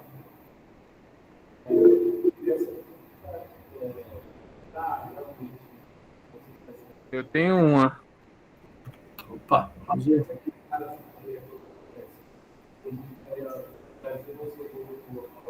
Boa noite, Marcelo. É o Nathan. Eu vi que você tinha falado a respeito do narrativo aí, né? Que ele dá, como dizer, o andamento da história. E tem esse último aí, eu esqueci qual que é o nome desse último que você mostrou no último slide aí. O último era o narrativa, mas tem o mission designer. Isso, era o mission, se eu não me engano, e o narrativo. No caso, o que difere um do outro é que um ele vai tratar a história como um principal, a história principal, e o outro a características de um personagem, por exemplo, uma história vinculada a um personagem, seria isso? Mais ou menos. O narrative designer, ele vai literalmente escrever a história. Então, sei lá, o personagem começou numa ilhazinha e aí ele vai salvar a princesa, toda essa história de salvar a princesa, quem que é a princesa, quem que é o herói, quem que são os inimigos e todo o lore do mundo, isso é o trabalho do narrativo, né? Do design narrativo. O design de missões, ele vai pegar e pensar, ok, quando eu estou no castelo, eu vou ter uma missão aqui, sei lá, brincar de esconde-esconde com os guardas, lá no Zelda Ocarina of Time, isso acontece, né? Você tem que evitar os guardas para chegar na princesa. Então, essa missão de evitar os guardas é algo que foi desenhado pelo mission designer. O narrativo só escreveu que você vai se infiltrar no castelo e vai conhecer a princesa, e a princesa vai falar isso, isso, isso. Agora, como é que você vai se infiltrar, essa missão, aí isso vai ser o trabalho de um mission designer que vai estar mais ligado com a parte de game design mesmo do que com a parte da história. Faz sentido? Positivo, agora entendi. Perfeito. Obrigado, hein? Show, imagina. Ô, Marcelo, qual é o seu nome? O Felipe vai fazer uma pergunta para você sobre o mercado, né? Ele quer saber, na verdade, ele quer saber, para entrar no mercado de trabalho e no Brasil, como é que está a demanda? A demanda demanda de trabalho em si, né? Tá. Isso depende muito da área que você está, né? Que você quer saber. Então, como eu falei, existem 4 grandes áreas, na minha opinião, né, na minha visão. Existe a área de arte. Então, a área de arte, eu acho que está sempre bombando. O que eu tenho visto bastante do pessoal que eu conheço, não só artistas, como programadores e assim por diante, tem muita gente pegando trabalho de fora hoje em dia. Então, aquele negócio que a professora Roberta falou de saber falar inglês é bom não só para pegar uma vaga definitiva, mas também para pegar uma vaga temporária, fazer freela, né? E aí você pode fazer freela ganhando em dólar. que é maravilhoso, morando no Brasil, isso faz aí vezes 4, e aí dá para ganhar muito bem. A gente já fez entrevista lá no estúdio de jogos que a gente tem com o pessoal de arte que era impossível a gente pagar para eles meio salário do que eles fazem todo mês fazendo arte para fora, né? Então, e a mesma coisa programadores. Então, eu diria que hoje em dia, se você fala inglês, bota lá no Fiverr o seu portfólio, ou qualquer outro site, né? Fiverr é um que eu sei, mas eu tenho certeza que tem vários outros aí, e você vai conseguir pegar muito trabalho de fora. No Brasil mesmo, aí eu já não posso te dizer com muita segurança, para ser sincero, porque eu só trabalho com o Split Studio, então só tenho uma amostragem, né, de uma empresa só, eu não tenho mais contatos fora a Split, e eu diria que hoje em dia está bem baixa, né? Ultimamente aí muita coisa aconteceu, né? Muitos projetos perderam o investimento, ainda mais ultimamente agora que a economia mundial está indo para um buraco, o Brasil pelo menos está mais ou menos aí se segurando no PIB, né? Está meio bloqueado um pouco do problema da Rússia aí, do preço do petróleo, se bem que está super caro aí a gasolina, eu ouvi dizer, e assim por diante. Mas, anyway, eu acho que o mundo hoje está mais difícil, então não me espantaria ter menos vagas hoje no Brasil, porque aqui está com menos vagas nesse momento, né? Tem muita gente até sendo mandado embora de empresas grandes aí, né? Facebook está mandando um monte de gente embora, Google, nesses últimos meses. Então, mas isso é normal, né? São ciclos, então. Mas para ser sincero, no Brasil especificamente, eu não sei, mas as pessoas que eu sei, eu tenho muitos amigos, têm feito um bom dinheiro fazendo trabalho para fora. E sempre vai ter mercado nacional, tá? Uma coisa que eu indico super cara, se vocês não conseguem arranjar trampo trabalhando com os outros, você quer trabalhar com jogos, faz seu jogo, entendeu? É foda, você vai ter que trabalhar 2 empregos, um seu emprego normal, o outro emprego você vai desenvolver seu jogo, que nem eu fiz lá atrás. Mas é isso aí, se não tem mercado, a gente tem que fazer o mercado, né? A gente tem que ser o mercado. Então, se você realmente quer trabalhar em jogos e tem essa gana, eu recomendo até, na falta de trabalho, crie o seu trabalho, né? Cria o seu projeto, cria seu jogo, vai atrás de como faz para lançar, de como se faz para publicar o jogo, atrás de investimento, e eventualmente pode dar certo.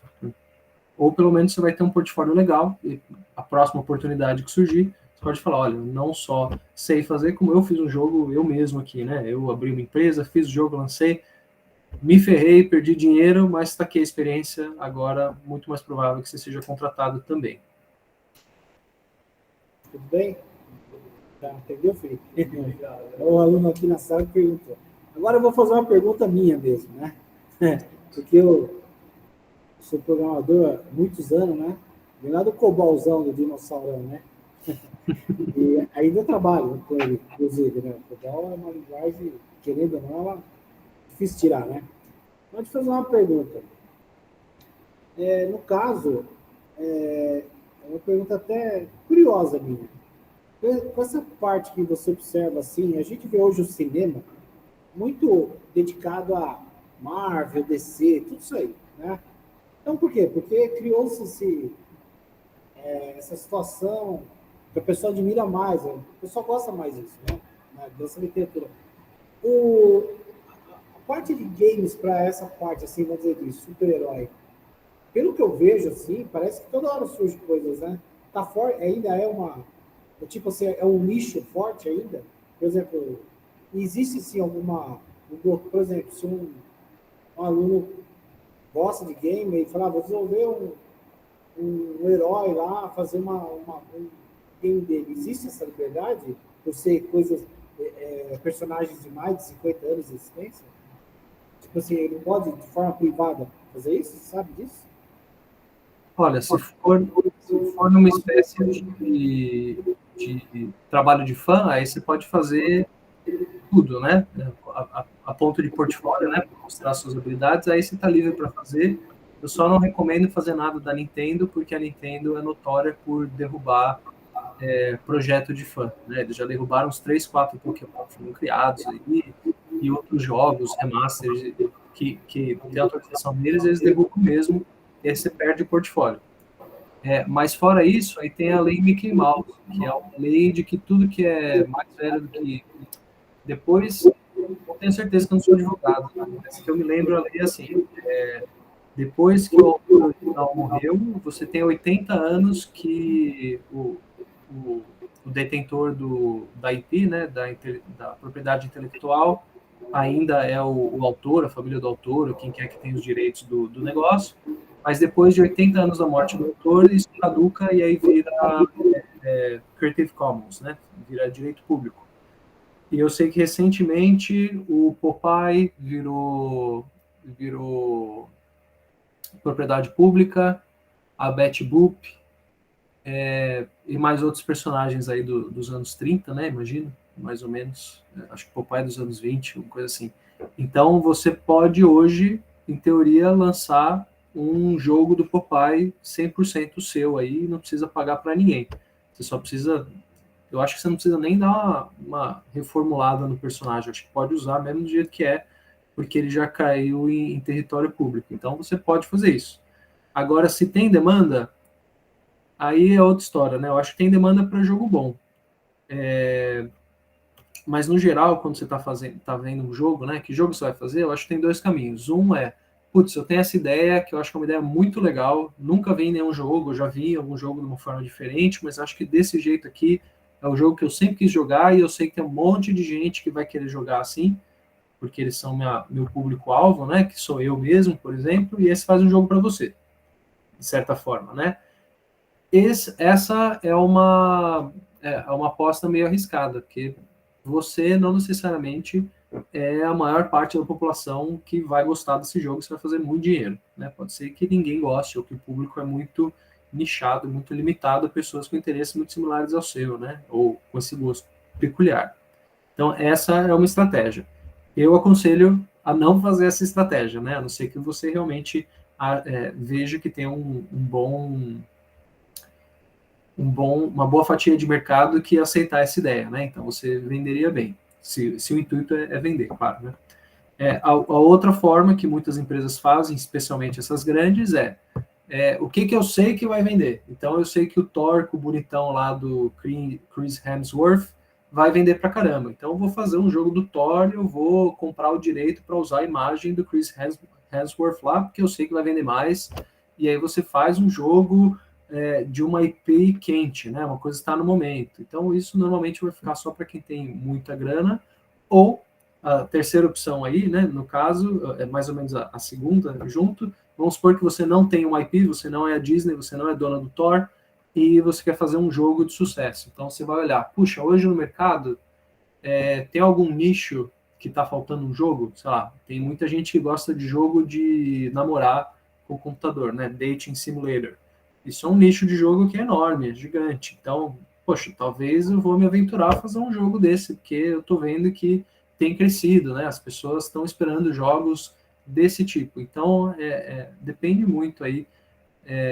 Eu diria, mais do que pensar naquilo que está vendendo, né? Na IP que está vendendo, por exemplo, super-heróis, é pensar, beleza, super-heróis, mas o que o pessoal está comprando, na verdade, né? Até o problema dos super-heróis hoje no cinema, eu acho que não é nem que as pessoas gostam, porque eu mesmo, que sempre amei super-herói, tem até a cabeça do Deadpool aqui, ó, para não falar que tô mentindo. Ó, eu que sempre adorei...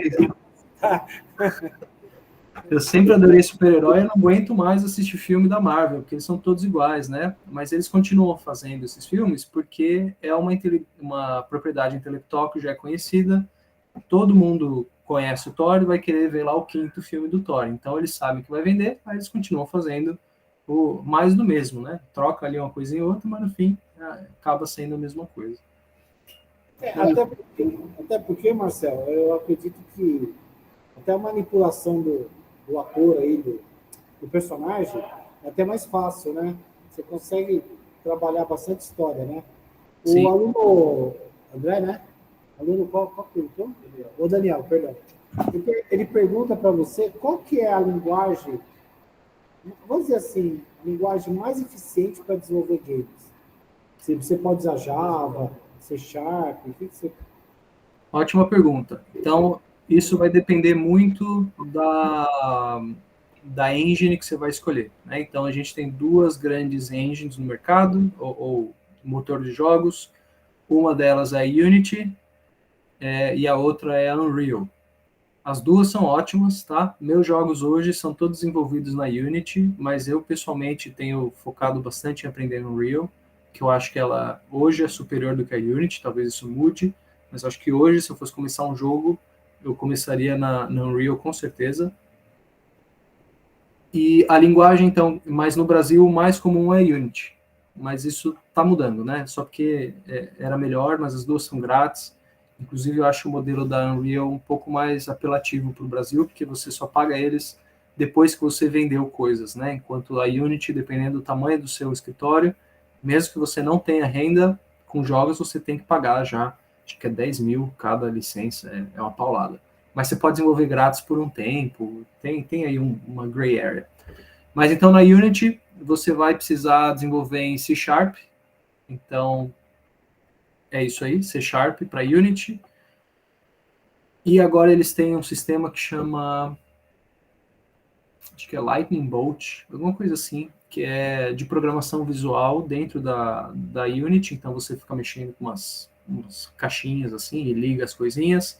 É muito bom se você não sabe programar, se você sabe programar, C# é muito superior, né? Então, eu que não sou programador, eu me viro com os quadradinhos lá, mas um programador mesmo, eu recomendo. A programação é infinitamente melhor, né? Você consegue fazer mais coisas. Então, Unity, C#, sem dúvida. E se você for para Unreal, aí eu acho que aceita C#, mas o padrão de mercado é C++, né? C++.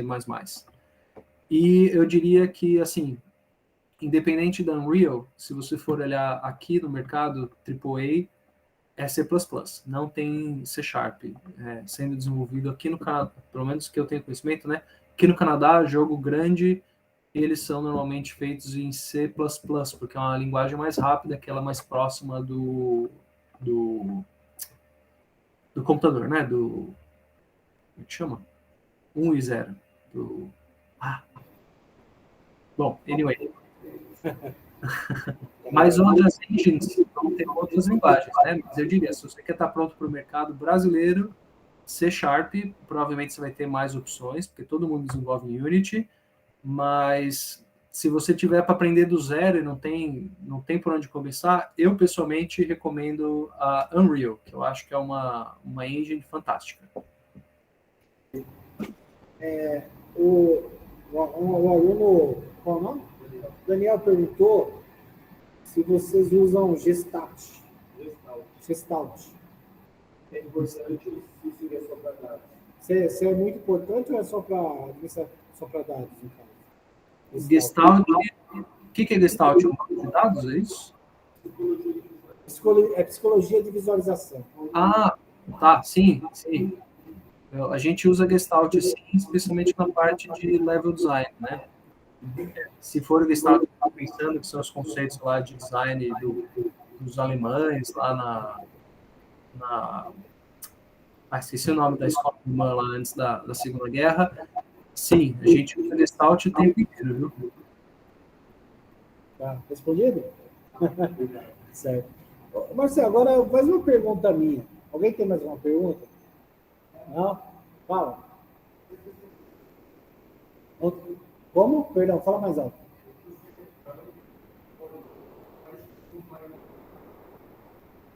Qual é o seu nome?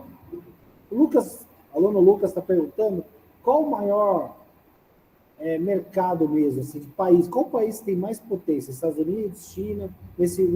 Potência que eu digo, o maior nicho, né? De games. Eu vou dizer que mais, né? Que desenvolve mais. É a Ásia, tá? Sim, com certeza é a Ásia. Ásia? Isso, e número de jogadores e número de jogos também, né? Se for falar, acho que em número de jogos feitos, um país específico, eu chutaria Japão. Posso estar errado, mas acho que Japão e Estados Unidos são os maiores produtores de jogos hoje. Consumidores, aí eu acho que os Estados Unidos é o número 1 e a China é o número 2 de consumo. Mas em região, com certeza, a Ásia é o top, assim. Eles são loucos por jogos. Ótimo. Respondido? Mais alguma pergunta? Alguém tem outra pergunta? Perguntar, pessoal. Aproveitar aqui, ó. Muito conhecimento. Não, ó, o Natan Hermano levantou a mão. Natan, faz a pergunta, por favor. Ô, Marcelo, nesse caso da questão de jogos aí, você acha que a questão dos jogos mobile aí tá compensando mais para se desenvolver ou ainda os consoles e PCs está sendo a plataforma assim mais que tem aderência a novos projetos assim de jogos? Ótima pergunta. A maior parte das empresas aqui em Vancouver são de jogos mobile, tá? Assim como no mundo inteiro. Porque, se vocês lembram aquele gráfico que eu mostrei lá no comecinho, 50% da grana que roda no mercado vem de mobile, então, com certeza, a oferta de jogos mobile vai explodir por causa disso, né? Então, a maior parte das empresas são de mobile. Eu acho que tem muitos projetos que são bem mais inovadores que surgem no mobile. Hoje nem tanto quanto antigamente. Acho que hoje os grandes já estão todos no mobile. Antigamente era assim. Os grandes fazem AAA, console e PC, e nós que é indie, a gente se vira e mexe com mobile, né? Hoje isso já não é verdade. Todos os grandes estão enfiados aí até o talo no mercado de mobile, porque dá muito dinheiro. Então, se você focar em mobile, muito provavelmente você vai ter mais capacidade de ser empregado, com certeza. Natan. Respondi, Natan? Positivo. Ok. Mas agora essa é uma pergunta minha, hein? Eu gosto de perguntar bastante coisa. A gente escuta um assunto que o mundo todo fala, comenta, né? É o problema ambiental, né? A gente sabe que, não precisa nem falar, né? Que a nossa preocupação com o ambiente é para manter esse planeta vivo, né? A área de games, ela tem, assim, alguns projetos atuando nessa parte para, tipo, educar. Eu vejo muito que o MIT, ele tem lá umas plataformas para desenvolver games, né? Aplicativos. Mas, assim, a sua visão, assim, essa área de games, ela está assim, se envolvendo nessa parte, porque ela é uma parte educativa, né? A gamificação é muito educativa. Uhum. Olha, essa é uma ótima pergunta, Daniel. Eu acho que o mercado de jogos faz pouco ainda pelo meio ambiente, pessoalmente, assim. É que assim, né? É complicado. Eu estava discutindo isso com a minha esposa ontem mesmo, né? O negócio é o seguinte: em jogos, a maior pegada que eu vejo aí que a gente tem é a parte do consumo da energia elétrica, que basicamente é tudo, né? Não só no desenvolvimento, mas também na sua casa, quando você está jogando lá, você está gastando energia elétrica. E, em teoria, né, isso seria uma coisa fácil de se resolver caso a gente tivesse energias renováveis, né, não poluentes, que nem hidrelétrica, apesar que hidrelétrica é bem poluente quando se instala, mas vamos dizer que é uma energia renovável, então é uma coisa legal, energia eólica, solar e assim por diante, então isso seria uma coisa que estaria meio que equalizada, né, é uma coisa que não depende necessariamente do desenvolvedor de jogos, depende mais da gente pressionar as autoridades de eles entregarem uma rede elétrica que a gente não queima petróleo, né? Ou, sei lá, qualquer outra coisa. Isso, pelo menos o Brasil é muito bom nisso, né? A gente tem bastante hidrelétrica aí, então tira um pouco esse peso da consciência. Mas, eu vou te falar, aqui no Canadá, especialmente em Vancouver, apesar da gente ser aqui super ligado em coisas de meio ambiente, para vocês terem ideia, aqui em 2030 vai ser proibido, todo mundo vai ter que ter carro elétrico, assim, não vai poder andar com carro de emissão de poluente. Então, assim, eles estão realmente na vanguarda, tentando mudar, né, transicionar para um mundo mais sustentável da melhor forma possível, o mais rápido que for. Mas mesmo aqui eu não vejo nenhum incentivo ou nenhum interesse até, talvez, eu nunca conversei sobre isso com ninguém das empresas daqui, tá? Então estou falando aqui da minha cabeça. Mas eu, pessoalmente, nunca vi nenhuma discussão nesse sentido até, né? Como é que a gente pode reduzir nossa pegada? Tem também todo o hardware que a gente usa, que é um hardware que vai um monte de metal que tem que ser extraído de algum lugar, né? E as minas a gente sabe que polui pra caramba. Então é um saco sem fundo.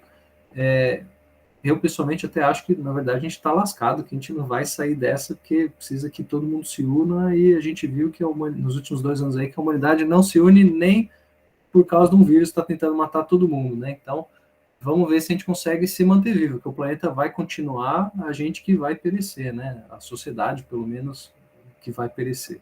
Acho que a gente é mais resistente que isso, a gente vai ver que nem rato, assim, que nem Mad Max. Mas, realmente, eu não vejo muita coisa. Tem alguns jogos que eu vi. Eu pessoalmente, eu quero... Não esse jogo que eu vou lançar no que vem, porque esse jogo não é meu. Assim, eu tenho participação no jogo, mas a maior participação não é minha. Mas o meu jogo mesmo, que eu estou pretendendo lançar daqui uns 5 anos, eu quero ter uma parte de doação ali, né? Então, parte do dinheiro feito com o jogo, eu quero reverter para ONGs que fazem serviço, talvez social ou de meio ambiente, assim por diante. Eu já vi algumas empresas fazendo isso. Eu não lembro o nome do estúdio, mas o nome do jogo é Children of Morta. Eles fizeram um jogo onde parte do dinheiro de um DLC que eles tinham foi doado. No caso, foi para cachorrinhos, né? Para, como é que chama? Shelter de animais, abrigo de animais. E então, assim, eu acho que é uma coisa possível. Tem um site que eu recomendo todos vocês entrarem, que chama Games for Change.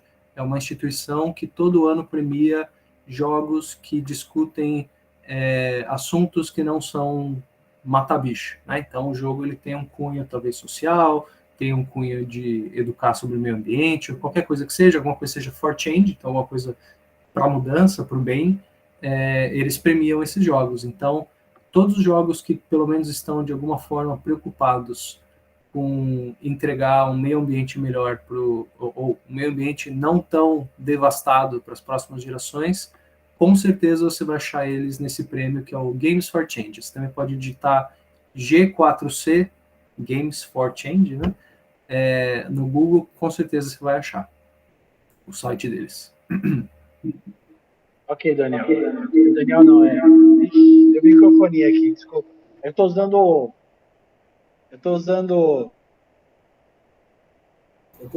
a do Daniel, né? Porque eu tô no celular, te vendo, o computador também. O aluno Felipe perguntou referente ao metaverso. Como é que está o andamento dessa história, né? Que a gente escuta muito essa história de metaverso, universo, multiverso também, né? E só que assim, né? Como é que está essa fora daqui? Porque, crendo ou não, com a pandemia, a gente acabou ficando enclausurado, né? Então, o contato, por mais que você tenha contato por tele, né? Por Zoom, essa ferramenta de tele, né? Mas quando você está mais próximo, você sabe mais as coisas, né? Como é que está, no caso, assim, a curiosidade do colega? Olha, é uma ótima pergunta. Eu, pessoalmente, acho que o metaverso é o futuro. Não, assim, metaverso, vamos colocar aqui a diferença, né? Existe uma coisa que é a metaverso, que é a empresa lá do Facebook, do Mark Zuckerberg, e tem o metaverso como conceito, né? Então, vamos falar esse mundo digital, onde a gente acessa, como se fosse lá o Player Ready One, aquele filme lá do Spielberg. Eu acho que o metaverso realmente é o futuro. Na verdade, ele já é o presente. É que a gente vive uma versão 2D do metaverso, que é a internet, né? O metaverso nada mais é do que a internet, só que ao invés de a gente entrar numa sala de bate-papo, que nem a gente está aqui, onde eu viro fotinho de vocês, a gente vai estar num ambiente 3D digital, e aí eu vou estar lá, talvez, de pé num palanque, meu avatar, falando para vocês, me assistindo em volta, né? Então, eu acho que o metaverso já está aí, é que hoje ele ainda está bem iniciante. Então, o paralelo que eu faço é que hoje a gente está naquelas salas de bate-papo que tinha lá nos anos 90, né? 98, acho que eu lembro, vendo meus primos são mais velhos entrando em sala de bate-papo, né? Oi, quer TC, né? Então, acho que a gente está nesse embrião ainda do que era a internet, né? A gente está no equivalente do que é o metaverso. Eu, pessoalmente, não acho que o metaverso lá do Zuckerberg vai ser a plataforma do metaverso, né? Eu acho que é uma empresa muito velha para estar desenvolvendo o metaverso, pessoalmente eu acho, então ela já perdeu o trem. Eu tenho visto muitas pesquisas falando do Roblox, não sei se vocês já ouviram falar, provavelmente vocês são mais novos, vocês já ouviram falar. Roblox é tipo um Lego digital. Então, tem uma série de jogos que são criados em Roblox, uma série de experiências lá, e, se eu não me engano, 40% ou 60% dos jovens norte-americanos já vivem uma vida paralela no Roblox, né? Já tem os amigos que eles interagem lá, tem coisas que eles fazem. Então, eu acho muito mais provável que uma coisa que foi desenvolvida para crianças há alguns anos atrás cresça junto com essa geração, e essa geração já está acostumada dentro desse universo virtual, já sabe construir os elementos, né, lá dentro, assim por diante. Então, eu acho que o metaverso vai ser uma empresa mais jovem, eu não acho que vai ser nenhuma dessas empresas que a gente tem aí, a Google, eu acho que eles são muito velhos para isso. Mas, com certeza, é o futuro. E se você olhar, até em questão de dinheiro, né, a Roblox tem crescido ridiculamente nos últimos anos, e um dos produtores de conteúdo, então é um menino, acho que ele tem uns 15, 16 anos no máximo, ele já tem alguns anos que o trabalho dele, ele ganha $1 milhão por ano, é fazer roupinha para o Roblox. Então o cara ficou milionário com 15 anos fazendo roupinhas que ele vende aí no Roblox, né? E a gente não tem nada nem perto disso lá no metaverso, não importa o quanto o Zuckerberg tente vender o negócio para nós, né? Natan, quer perguntar? Eu ia pegar o gancho e aproveitar que falou de metaverso, e o Marcel acabou de puxar aí também. Quando começou essa história de metaverso, na minha cabeça veio uma teoria. Hoje, esse negócio de jogos como serviço, né, cresceu bastante. A pessoa faz um game for free, né? Você pega um Overwatch 2, por exemplo, e ganha vendendo skins, vendendo DLC, passes de batalha, enfim. No futuro, tendo em vista assim que eu também acredito que o metaverso vai evoluir, futuramente acredito que reuniões, até que essa questão de pandemia, como todo mundo, ao invés de ser por videoconferência, possa evoluir. Você acha que as empresas vão, com isso, começar a vender skins, assim, entre aspas, para um metaverso, por exemplo? Você tem uma determinada aparência para customizar seu personagem, você cobrar por isso, vou colocar um valor em cima de coisa. Você acha que vai se criar um novo mercado, visto a longo prazo, assim? Com certeza. Imagina que você quer usar a orelha do Mickey. Mas quem que é o dono do Mickey? Não sou eu, ou você, né? É a Disney. Então, para você usar a orelha do Mickey oficial, você vai ter que comprar a orelha do Mickey da Disney. Você pode fazer a sua lá em casa, que no seu mundo, né? Que vai aparecer a orelhinha do Mickey, mas, sei lá, quem clicar lá para ver, vai ver que esse NFT, que aí também entre os NFTs, que é um outro assunto gigantesco aí, que a gente também está na infância, e eu acho que hoje NFT, do jeito que está sendo feito também como arte, né, tá um pouco meio aí para tentar arrancar dinheiro do pessoal, mas o NFT vai ser fundamental também nesse metaverso, do jeito que eu enxergo, né? Então você vai comprar esses NFTs, que são as coisas que você vai usar. E aí você pode ter um NFT oficial da Disney, ou você pode ter o seu que você fez em casa, que não tem mint nenhum, né? É só um negócio que você fez e você usa. Mas para as pessoas que buscam, né, assim como comprar uma bolsa de marca de verdade, comprar a bolsa de marca que só aparece na marca, mas não foi feita lá, né? Eu acho que vai ter exatamente a mesma coisa. Inclusive, hoje em dia, eu vejo que muita coisa que a gente vê, eu vejo muitas pessoas passando por transtorno de personalidade, né? Que elas não se reconhecem. Na verdade, o que eu vejo, né? Eu vejo que já tem muita gente hoje, especialmente os meus alunos mais novos, que eles têm o avatar deles no metaverso, ou na internet, ou não importa onde que eles estejam, se seja um jogo diferente, seja no Roblox, ou seja em qualquer outro lugar, eu vejo que a identidade deles, muitas vezes, eles têm mais apreciação pela identidade digital deles, do que pela identidade física deles, né? Eles são muito mais felizes naquele mundo digital, o que eu acho que é muito preocupante. E como profissional da área, são coisas que me acende a luzinha, né? Porque a gente tem na minha visão, inclusive lá no meu livro, você pode ler um pouquinho mais sobre isso, se vocês tiverem interesse. Eu falo um pouco dessa percepção do espaço, né? E eu discuto muito qual que é a diferença entre o espaço que a gente vive e o espaço digital. Essa é a base do que eu estava querendo responder com a minha pesquisa quando eu comecei a escrever esse livro. Então, eu discuto muito isso, né? E o que eu acho é que, assim, não existe um mundo digital, um metaverso, no caso, o nome que agora está sendo dado, que é a palavra quente, mas não existe um mundo digital e o mundo real. O que existe é o mundo. E, por acaso, o digital também faz parte do nosso mundo real, porque a gente criou, né? Sem um computador, sem um device, né? Sem um celular, a gente não tem acesso ao mundo digital. Não é uma coisa separada de nós, né? Que é natural até ao ser humano. Então, assim, existem os dois e a gente tem que saber o que é importante em um e o que é importante no outro, porque eles são diferentes, mas a gente consegue tirar o melhor dos dois com o devido cuidado, né? Só tomar um cuidado para não estar nem muito lá, nem muito cá. Ter um bom equilíbrio aí. Foi, Natan? Entendeu? Positivo. Eu vou te fazer uma pergunta, Marcelo, que uma vez um aluno fez a pergunta para mim, conversando, ele falou assim, eu sei, ninguém nunca respondeu, né? Do Mortal Kombat, né? Quem veio primeiro, Sub-Zero ou Scorpion? Porque eles são iguais, são muda a cor da roupa, né? Uhum. É um mistério, né? Quem foi feito primeiro? Não é um mistério, não. O ano passado, o Ed Boon, que é o criador do Mortal Kombat, acho que foi o ano passado que Mortal Kombat fez 20 anos de aniversário. E aí o Ed Boon, ele fez uma série de entrevistas no YouTube falando sobre o desenvolvimento do Mortal Kombat, né, diversos jogos. Então ele fala tudo, é muito legal. Eu recomendo vocês procurarem. Ed Boon é o nome dele. E ele fala de quem foi o primeiro personagem criado no jogo como um todo. Foi o Scorpion.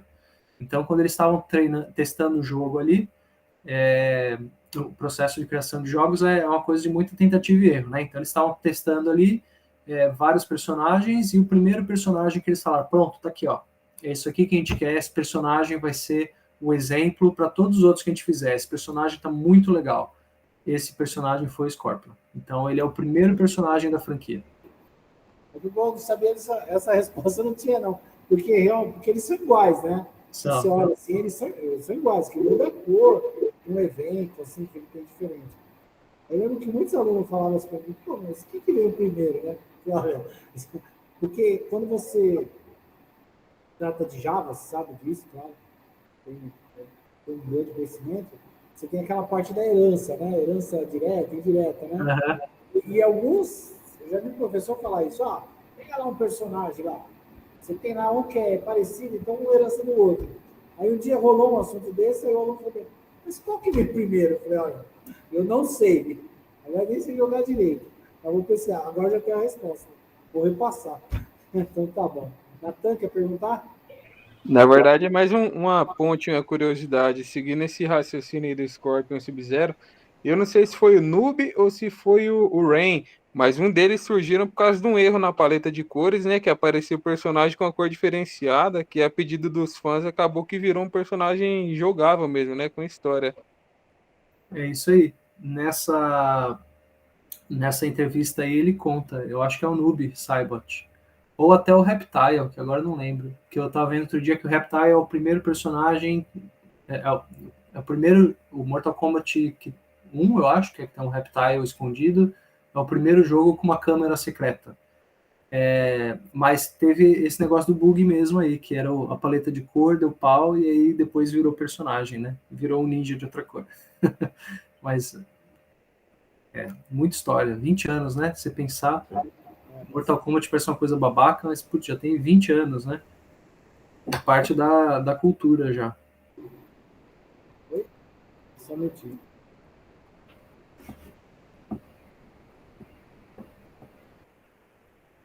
O Lucas, o aluno Lucas perguntou que o jogo dura anos, não cai no esquecimento? Além do Mortal Kombat, eu colocaria o Space Invaders, que é o mais antigo, né? Foi o Final Fantasy, né? Ele falou assim, tem jogo que cria e some. Por que esses aí são os eternos, vamos dizer assim? Boa pergunta. Eu gostaria de ter uma resposta exata para isso, porque aí eu faria um que não ia acabar nunca, ia dar dinheiro para sempre, né? Mas tem vários fatores. Por exemplo, o mais simples o jogo não vendeu o suficiente, né? Então você gastou ali, sei lá, $1 milhão para fazer o jogo, só que você vendeu $500 mil de jogos, então, de lucro, né? Então, putz, não valeu a pena, para que eu vou gastar dinheiro para fazer um 2? Né? Eu tenho um público muito limitado e aí então já era, né? Fecha a conta aí, vamos ficar no prejuízo. Um outro motivo pelo qual os jogos podem não ter follow-up, né? Não ter o jogo 2, 3 e 4, por exemplo, existem pessoas, né, ou empresas que são donos de uma determinada propriedade intelectual. Então, Mortal Kombat tem um dono, que é a Midway, que o maior dono da Midway é o Ed Boon, que é um dos fundadores, né? Então, beleza, a Midway tem total controle sobre a propriedade intelectual do Mortal Kombat. O que eles quiserem fazer, eles fazem, sem ter que pedir bênção para ninguém, sem ter que pagar ninguém. Agora, vamos supor que você tem um jogo que tem 5 pessoas envolvidas. Cada um é dono de, sei lá, 10% e uma pessoa tem majoridade. Essa pessoa que é o principal, né, o que tem a majoridade do projeto, ela que vai decidir se vai lançar um 2 ou um 3. Se as pessoas falarem, não vai lançar um jogo 2 que não vale a pena, você não tem muito o que fazer. A não ser que você mesmo, como um minoritário, e aí, em termos de negócios, isso não vale a pena, né? Você, como minoritário, vai lá e desenvolve o jogo nas suas custas mesmo e fala, eu vou desenvolver o jogo sozinho, mas eu vou te pagar a sua parte que é devida, ou eu vou comprar a sua parte, portanto. Então, basicamente é dinheiro, né? Então, se vender bem, vai ter um monte de 2, 3, 4 Mortal Kombat 20, se estiver vendendo, vai ter Mortal Kombat 200, né? Daqui 300 anos no futuro. Se não vender, acabou aí e passa a régua. Ou se estiver muito difícil de vender, né, de fazer um novo, fazer todos esses contratos rolarem aí não vai sair mesmo sequência nenhuma. Pessoal, tem mais pergunta para o nosso palestrante? A gente provavelmente deve ter sempre mais uma, né? Já tem mais uma. Bom, eu tenho mais uma para fazer para você. Na verdade, assim, não é nenhuma pergunta. Eu vejo, assim, que game hoje faz parte do dia a dia, né? Tanto é que, a partir do momento que começou a desenvolver jogos, né, já virou uma profissão, né? E isso que eu converso, às vezes, eu queria a sua opinião. A pessoa, hoje, o profissional de games, ele tem que ver como profissão mesmo. Vamos pensar, ele cria, mas a diversão dele, o entretenimento, ele vai passar para outro, né? Porque ele vai conhecer tudo. E você, assim, hoje você vê esse conceito, assim, que ele tem que ter uma visão que ele é um profissional, não um jogador, né? Isso, exatamente. É até meio chato quando você vira desenvolvedor de jogos, porque aí nenhum jogo mais vai te agradar, nunca, né? Porque agora você não está mais olhando só com o olhar de consumidor, mas agora você está também ali do outro lado, né? Desenvolvendo o jogo. Então você vai falar, olha aqui, ele resolveu com um truque muito básico aqui, né? Colocou uma texturinha lá e resolveu, que coisa porca. Então você vai achar também todos os defeitinhos do jogo que você faz. Mas, assim, você tem que ser muito profissional para trabalhar em jogos, especialmente aqui, que tem 20 anos a mais o mercado aqui do que o Brasil, né? Infelizmente, adoraria que o Brasil tivesse aí no mesmo pé que está aqui já, até de tamanho das empresas, né? Quantidade de profissionais, seria maravilhoso. Mas, então, assim, você tem que ser muito profissional, mas no fim você também tem que amar fazer jogos, né? Tem que amar jogos, porque aí você vai ter sempre aquele combustível para continuar pesquisando, continuar desenvolvendo e tentar sempre melhorar e fazer uma coisa nova. Mas com certeza é uma profissão, especialmente fora, é uma profissão que o pessoal briga a tapa aqui por programador. Tem muita gente que saiu da indústria de jogos, especialmente programadores, para trabalhar em outras indústrias aqui, para trabalhar na Amazon, na Google, trabalhar nos Estados Unidos, porque é um monte de gente com um talento muito especial e, então, assim, são profissionais valiosíssimos, né? Então, tem a parte da paixão, que é importante, mas vocês são profissionais, né? A gente está fazendo jogo que é um produto que a gente vai vender para a massa. Então, tem que ser uma coisa bem pensada, tem que ser uma coisa estruturada. Marcel, em nome da Faculdade Flamingo, eu queria te agradecer. Foi palestra muito boa, ótima, né, professor Roberto? Eu falei para vocês, eu prometi no começo, eu falei que vocês iam adorar ouvir o Marcelo.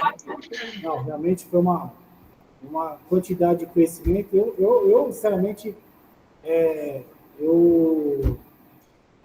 muita informação de games eu não tinha, assim, tá? Porque, assim, eu não sou bom jogador, vou falar para você. O que eu jogo paciência, Roberto. Paciência, campo minado. Você saber jogar, né? Agora, quando eu tenho uma filha, e eu vejo ela jogando... Um dia eu fui jogar com ela o Free Fire no litoral, eu entrei como treino, eu só apanhei. Não conseguia, ela só ia. Mas, assim, eu queria te parabenizar, né, pela palestra. Eu, com certeza... Você tem algum Instagram, YouTube, tudo para a gente divulgar? Eu uso o LinkedIn, vocês podem me seguir lá no LinkedIn, Marcel Casarini. Obrigado. Roberta, pode falar, desculpa. E a gente vai te esperar num outro momento para a gente falar de outros assuntos aí, porque eu tenho certeza que o pessoal também gostou e que vai estar todo mundo querendo se aprofundar mais, que essas 2 horinhas foi pouco demais te ouvindo, Marcelo. Olha lá, ele pôs aqui o link para vocês. Bom, todo mundo aí tem que abrir a câmera agora para a gente fazer uma foto, né? Né, Roberto? Isso, é a foto. Faz parte do treino. Então, do treino, do jogo. Ia falar, faz parte... Pessoal, vamos abrir a câmera, que a gente tem que dar um print screen, né? Para marcar esse momento da palestra. Eu já abri a minha. Quem mais vai abrir? Vai abrir, Felipe? André? Daniel? Natan, abre a câmera. Pessoal de TI é tudo tímido. TI tem que abrir a câmera, né, Marcelo? Porque ser desenvolvedor tem que abrir a câmera, né? O Alex falou que não abre, tá no celular. O celular não tem câmera, Alex? Vou dar um print screen aqui, tá? Eu tenho que colocar do lado assim. Tá bom, né? Tá bom, Roberto? Como eu quero mais palestras, eu acho melhor não abrir a câmera, não. Melhor ficar assim mesmo, para não espantar o Marcelo. Olha lá, o Alex agora abriu, olha lá. Oi? Lucas.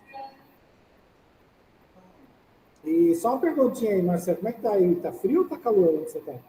Canadá, né? Tá frio. Mas hoje tá 9 graus. Tranquilo. Marcelo, obrigado, tá? Sucesso para você. E o próximo ano a gente quer você aqui. Não adianta, você já deixa na sua agenda, né, Roberto? Já vou passar a data dos próximos semestres. 2 por ano. Você já falou, olha, primeiro semestre da Flamengo, segunda da Flamengo. Alguém fala assim, vem para cá. Não. Já está agendado. Está agendado ali já? E quando você vier ao Brasil, fazer presencial mesmo, né, Roberto? A gente quer isso, a gente dá uma passadinha, né? Então, tá. Vamos lá dar um pixinho aqui. Muito obrigada, Marcel. A gente fica muito feliz sempre com a sua presença, com seus conhecimentos. E o Matheus abriu a câmera aqui também, quer tirar uma foto. E venha sempre, a Flamingo é sua casa, sinta-se sempre à vontade. O que precisar de nós aqui no Brasil, a gente está sempre à disposição também. Obrigado, pessoal. Obrigado pelo convite, obrigado pela atenção. Sei que não é fácil me ouvir falar 2 horas aí, mas aí na próxima estamos de volta. Então tá bom, Marcel, muito obrigada. Uma ótima noite para todos. Tchau, tchau. Tchau. Tchau, tchau.